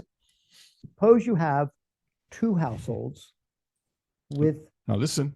pretty much the same income levels and the same general standards of living. And one of these households might have 1 child and another household might be childless. And then one can compare the household with a child with the household without the child and try to examine with available data, did the household with the child spend more on housing, more on food, more on clothing, more on childcare and education, more on other different elements of expenditures. Suppose it's true that a household is composed of husband and a wife and no children, and they live in a 2-bedroom apartment, and they use the 2nd bedroom as a den. Now, suppose a child arrives and the den is transformed into a nursery. Let's compare the 2 circumstances. Well, given my hypothetical example, notice there is no change in housing costs. They spent the same amount on rent when the child arrives as they spent originally. They stay in the same unit. For the most part, your child lives in your household and, consumes the same collection of goods that you consume. Do people that have their first child spend more on food? Generally, no. They spend the same amount on food despite the presence of the first child than they spent earlier. Stop. And yet people make an argument about polygyny, against polygyny. You see, you have an addition to the house, you think that you're going to be spending more, but you're not. It's still the same thing. So you have more children, you're not, because your income is your income and you still got to feed and everybody gets fed. I know because in our neighborhood growing up, you have limited sources of income. Mm-hmm. So you already know that most of the families, this is what they make. Yet you see them time and time again with large families, 10, 15, large children. Yeah, households of children. Right? Not large children, large households of children, right? Mm-hmm. So you see a lot of that. But yet they haven't changed their jobs. But I've never seen them begging for bread. I've never seen them homeless. They go to the same schools as I do. I've never seen them with holes in their pants and none of that stuff. But it's the same money that's coming into the house. Mm-hmm. So when people are making these arguments about money, it's Esau's system that is choking us. Esau's system. That's the whole problem. Mm-hmm. Rest my case. Go ahead and play it. If you have another mouth eating, how can you possibly not spend more on food? Mm-hmm. You probably throw away less. Suppose it was true before the presence of children, you would eat out a lot. And we all know that food out in restaurants is expensive. And when the child arrives, you eat at home more.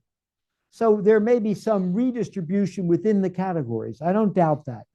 But your total outlays, don't appear to be that much different in the presence of a child than before. Dr. Komener's approach measures what is typically called marginal cost increases. For example, an automobile does not burn much more gasoline with 2 people sitting in it than it does with just 1 person sitting in it. The cost of the extra fuel consumed would be called the marginal cost of adding a second passenger. If we dig into the details of Dr. Komener's publication, we find that the increase in food expense is, in fact, very low when children are young. But as the children age, food costs go up significantly. This might lead one to believe that child support amounts should be increased as the children age. However, Dr. Komener's data also reveal a counterbalancing trend. Parents spend less on childcare services as the children age. While these 2 factors do not offset each other exactly, and the results vary somewhat in different economic brackets, total marginal expenses do not change substantially as children get older. How many households did you study? We looked at over 16,000 households to do these comparisons. Your control group had no children? That is correct. And then the group that you were measuring the increase in expenditures had 1, 2, 3 or more children? We did it in 3 different circumstances, with 1 child, with 2 children, and with 3 children. I asked Dr. Komener if others had published on this topic before he and his co-authors did. He said yes, there are 2 other published methods, but neither looks at out-of-pocket marginal costs. The U.S. Department of Agriculture annually publishes a report on the cost of raising children. And what's striking is that they use the same data that I use. We all use the same data. But he said that the USDA method is flawed because it simply takes certain expenditure categories and divides those costs by the number of individuals in the family, including the children.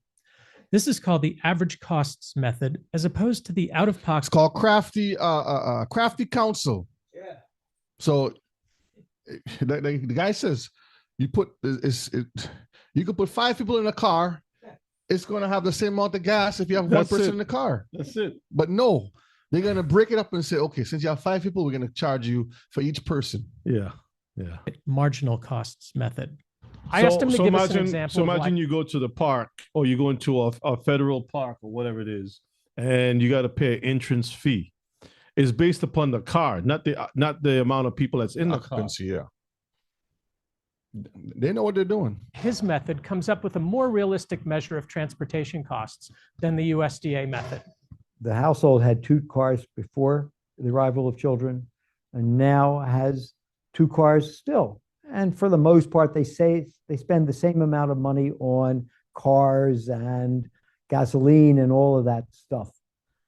And the cars had a back seat before, which wasn't generally used.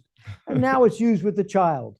So there's essentially no additional transportation costs. The real transportation cost is the cost of the car seat. He went on to explain that the USDA method is also flawed with respect to housing costs.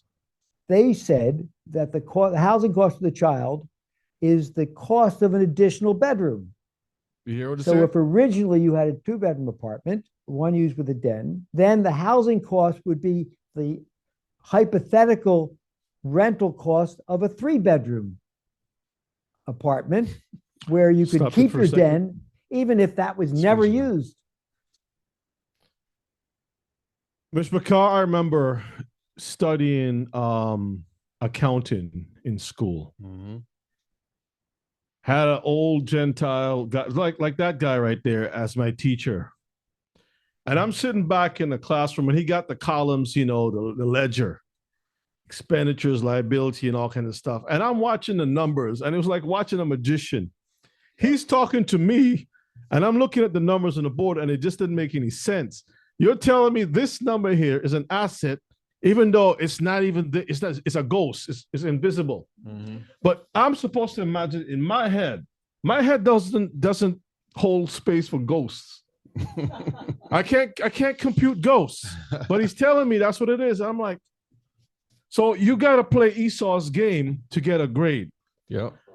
You know what I mean? And so they create this we got to do part 2 on phantom, We gotta do a part 2 on this, brother Shay. I don't see how we can be able to. Phantom assets. Let's just do a part 2 All on right. this. Okay. So I won't play this part of the video, but I'm gonna play one more video, and then we're gonna do a part 2. So let me save this one for next week, Mr. Paka. Okay.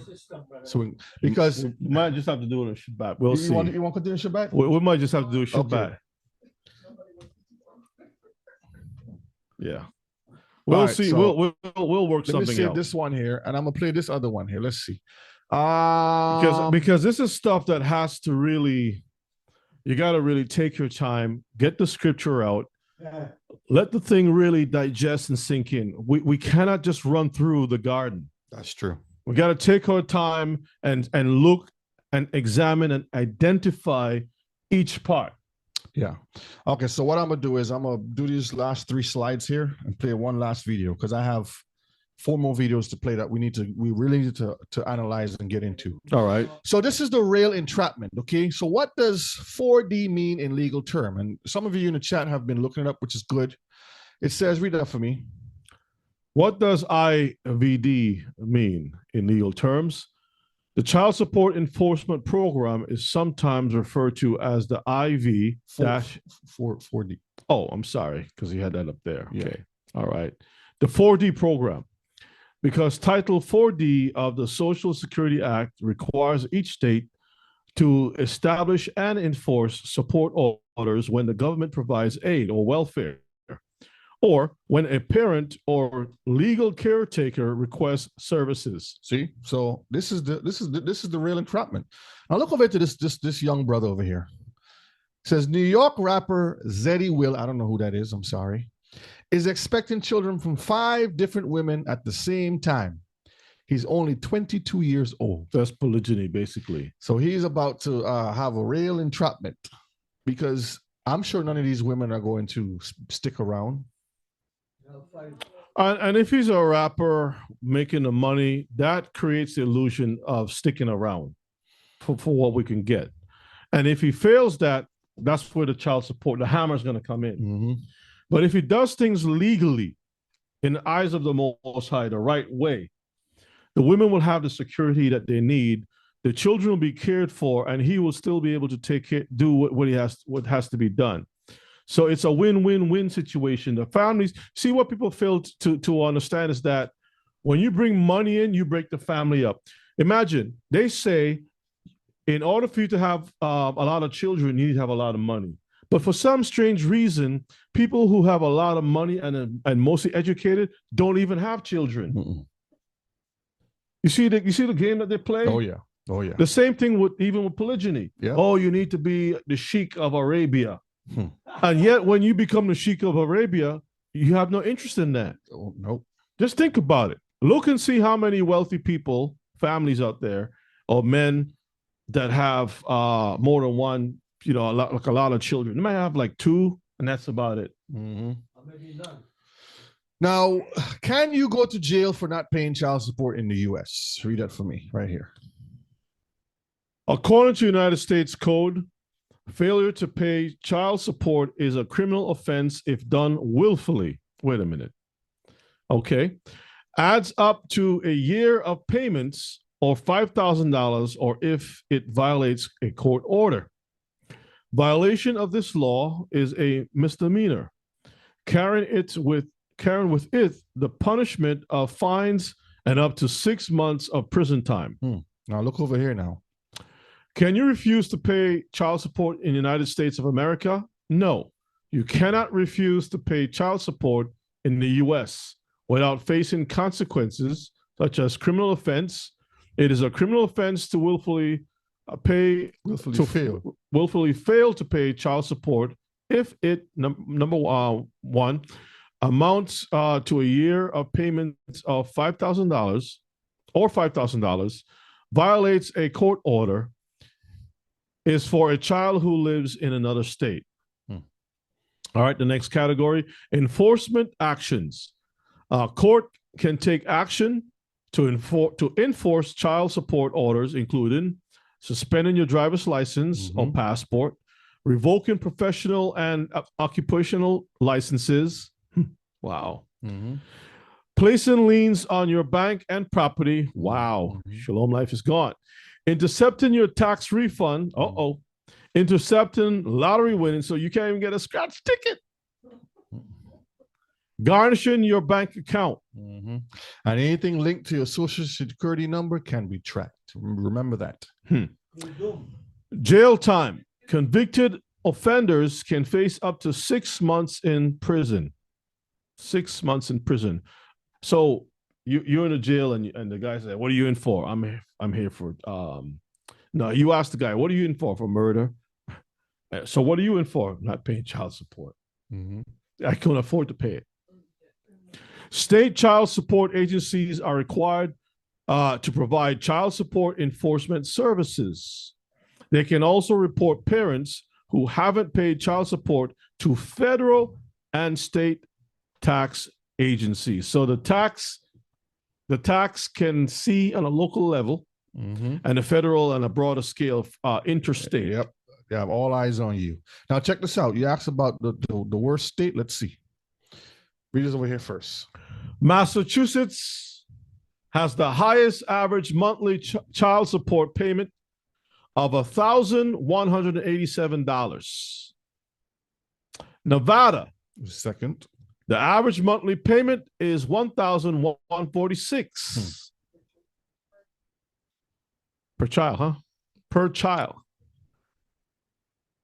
New Hampshire, the average monthly payment is $1,035. This is all the blue states, right? And they say Iowa. When you look at this article, Iowa is the lowest. So anybody brothers want to go to Iowa?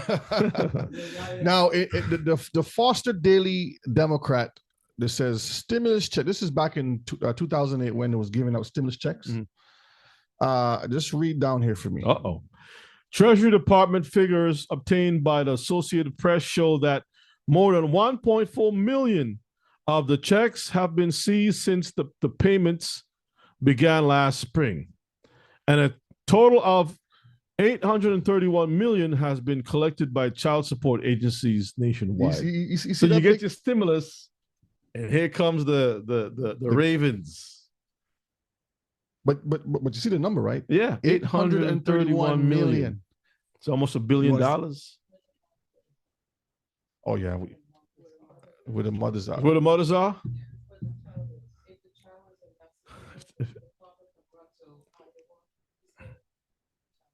Right.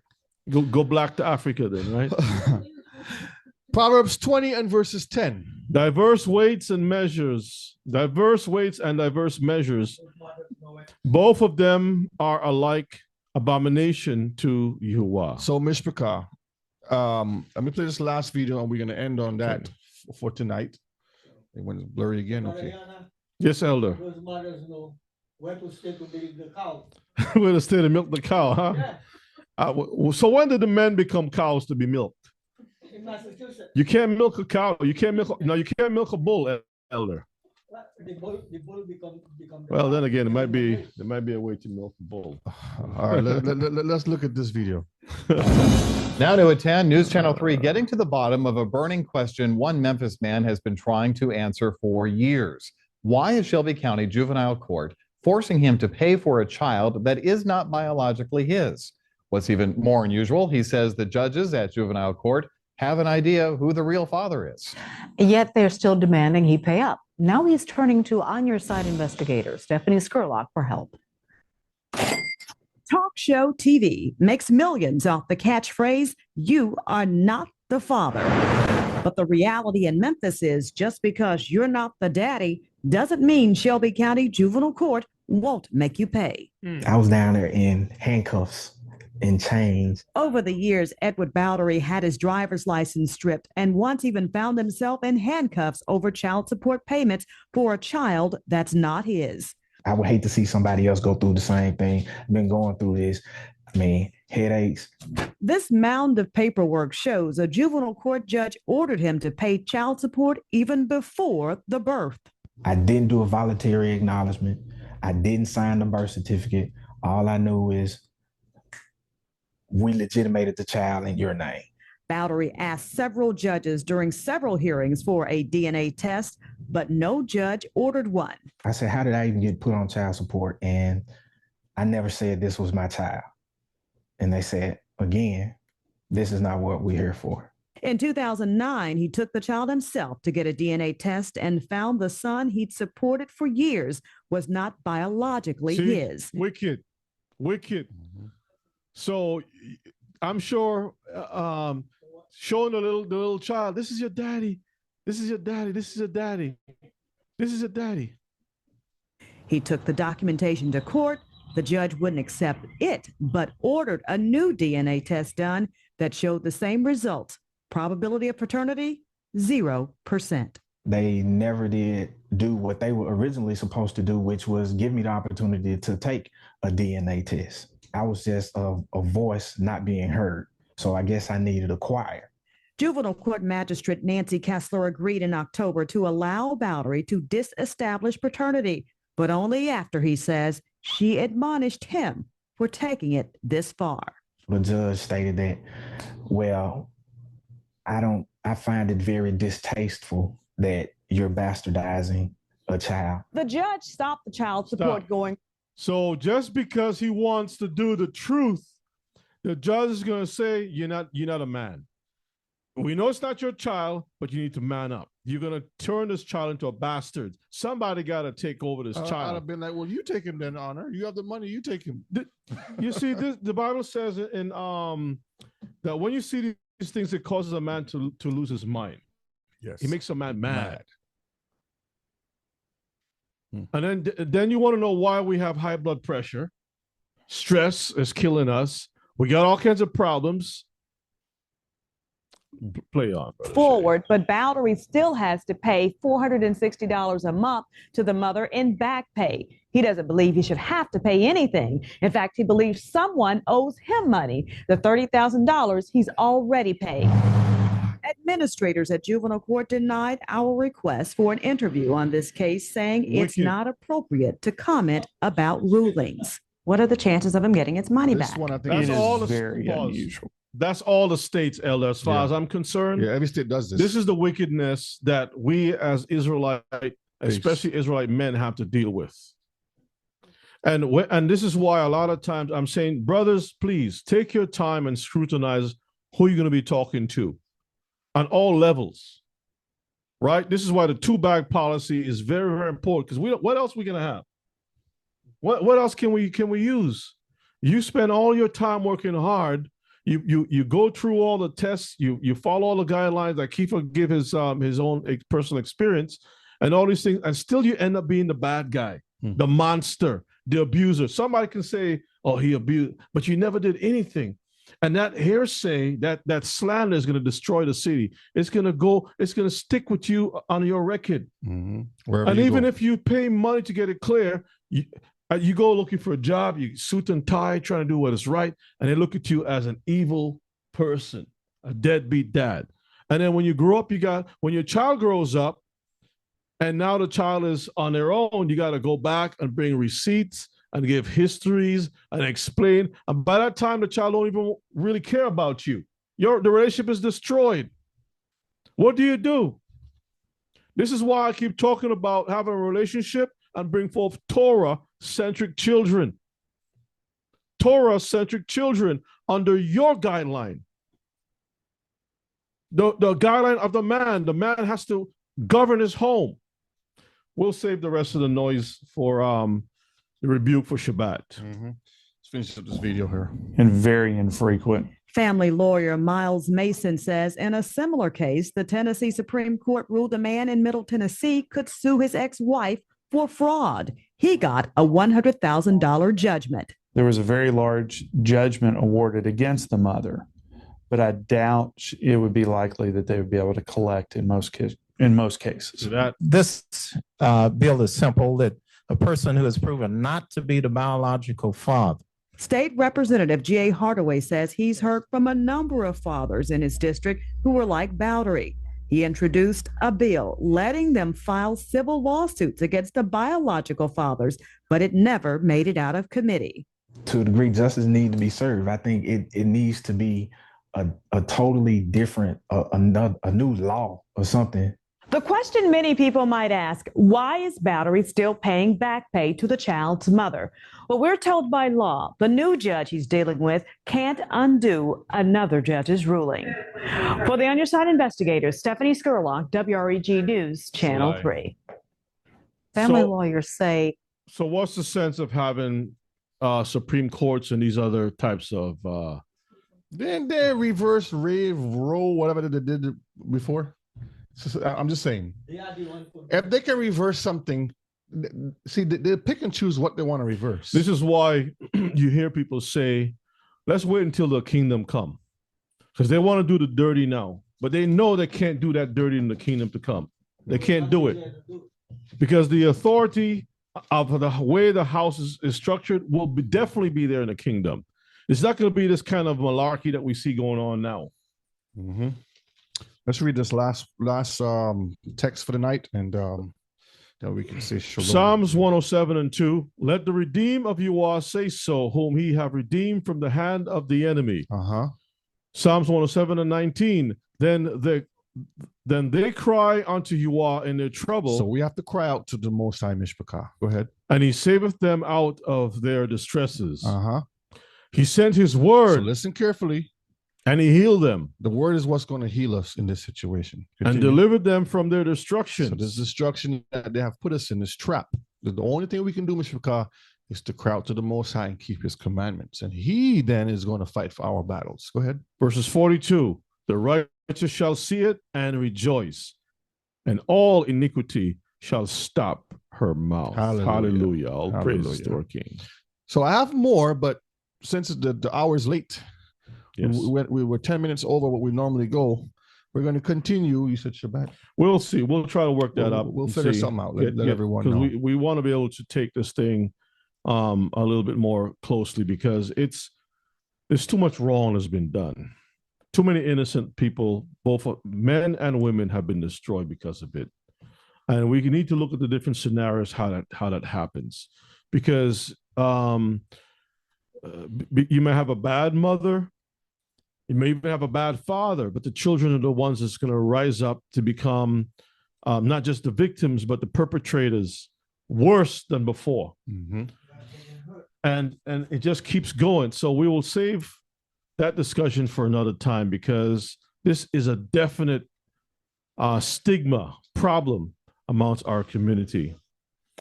So with that said, thank you, Brother O'Shea, for bringing out the research and the videos that helps us to really get a grasp of this thing. I want to thank you all for being here tonight, and looking forward to meeting with you all again on our next broadcast. So with that said, Elder, can you close out with a word of prayer in the name of our King? Heavenly Father, we thank you again for blessing us with the words. We thank you for our teachers, Brother Yona, Brother O'Shea, as Brother O'Shea bring the words tonight. Along with Brother Yona, we ask you to bless them with more words. We pray that thou may bless all of us, those that are sick. We pray that thou may comfort their hearts. Bless us all and guide us and protect us and help us to have a good night rest. Because we thank you through your Son, Yeshua, we pray. Amen. Amen. Let the words of our mouth and the meditation of our hearts be acceptable in your sight. Oh, yeah. Our strength and our Redeemer. All right, Lila Tov and Shalom, Mishpachah. You all stay strong, stay sharp. Shalom.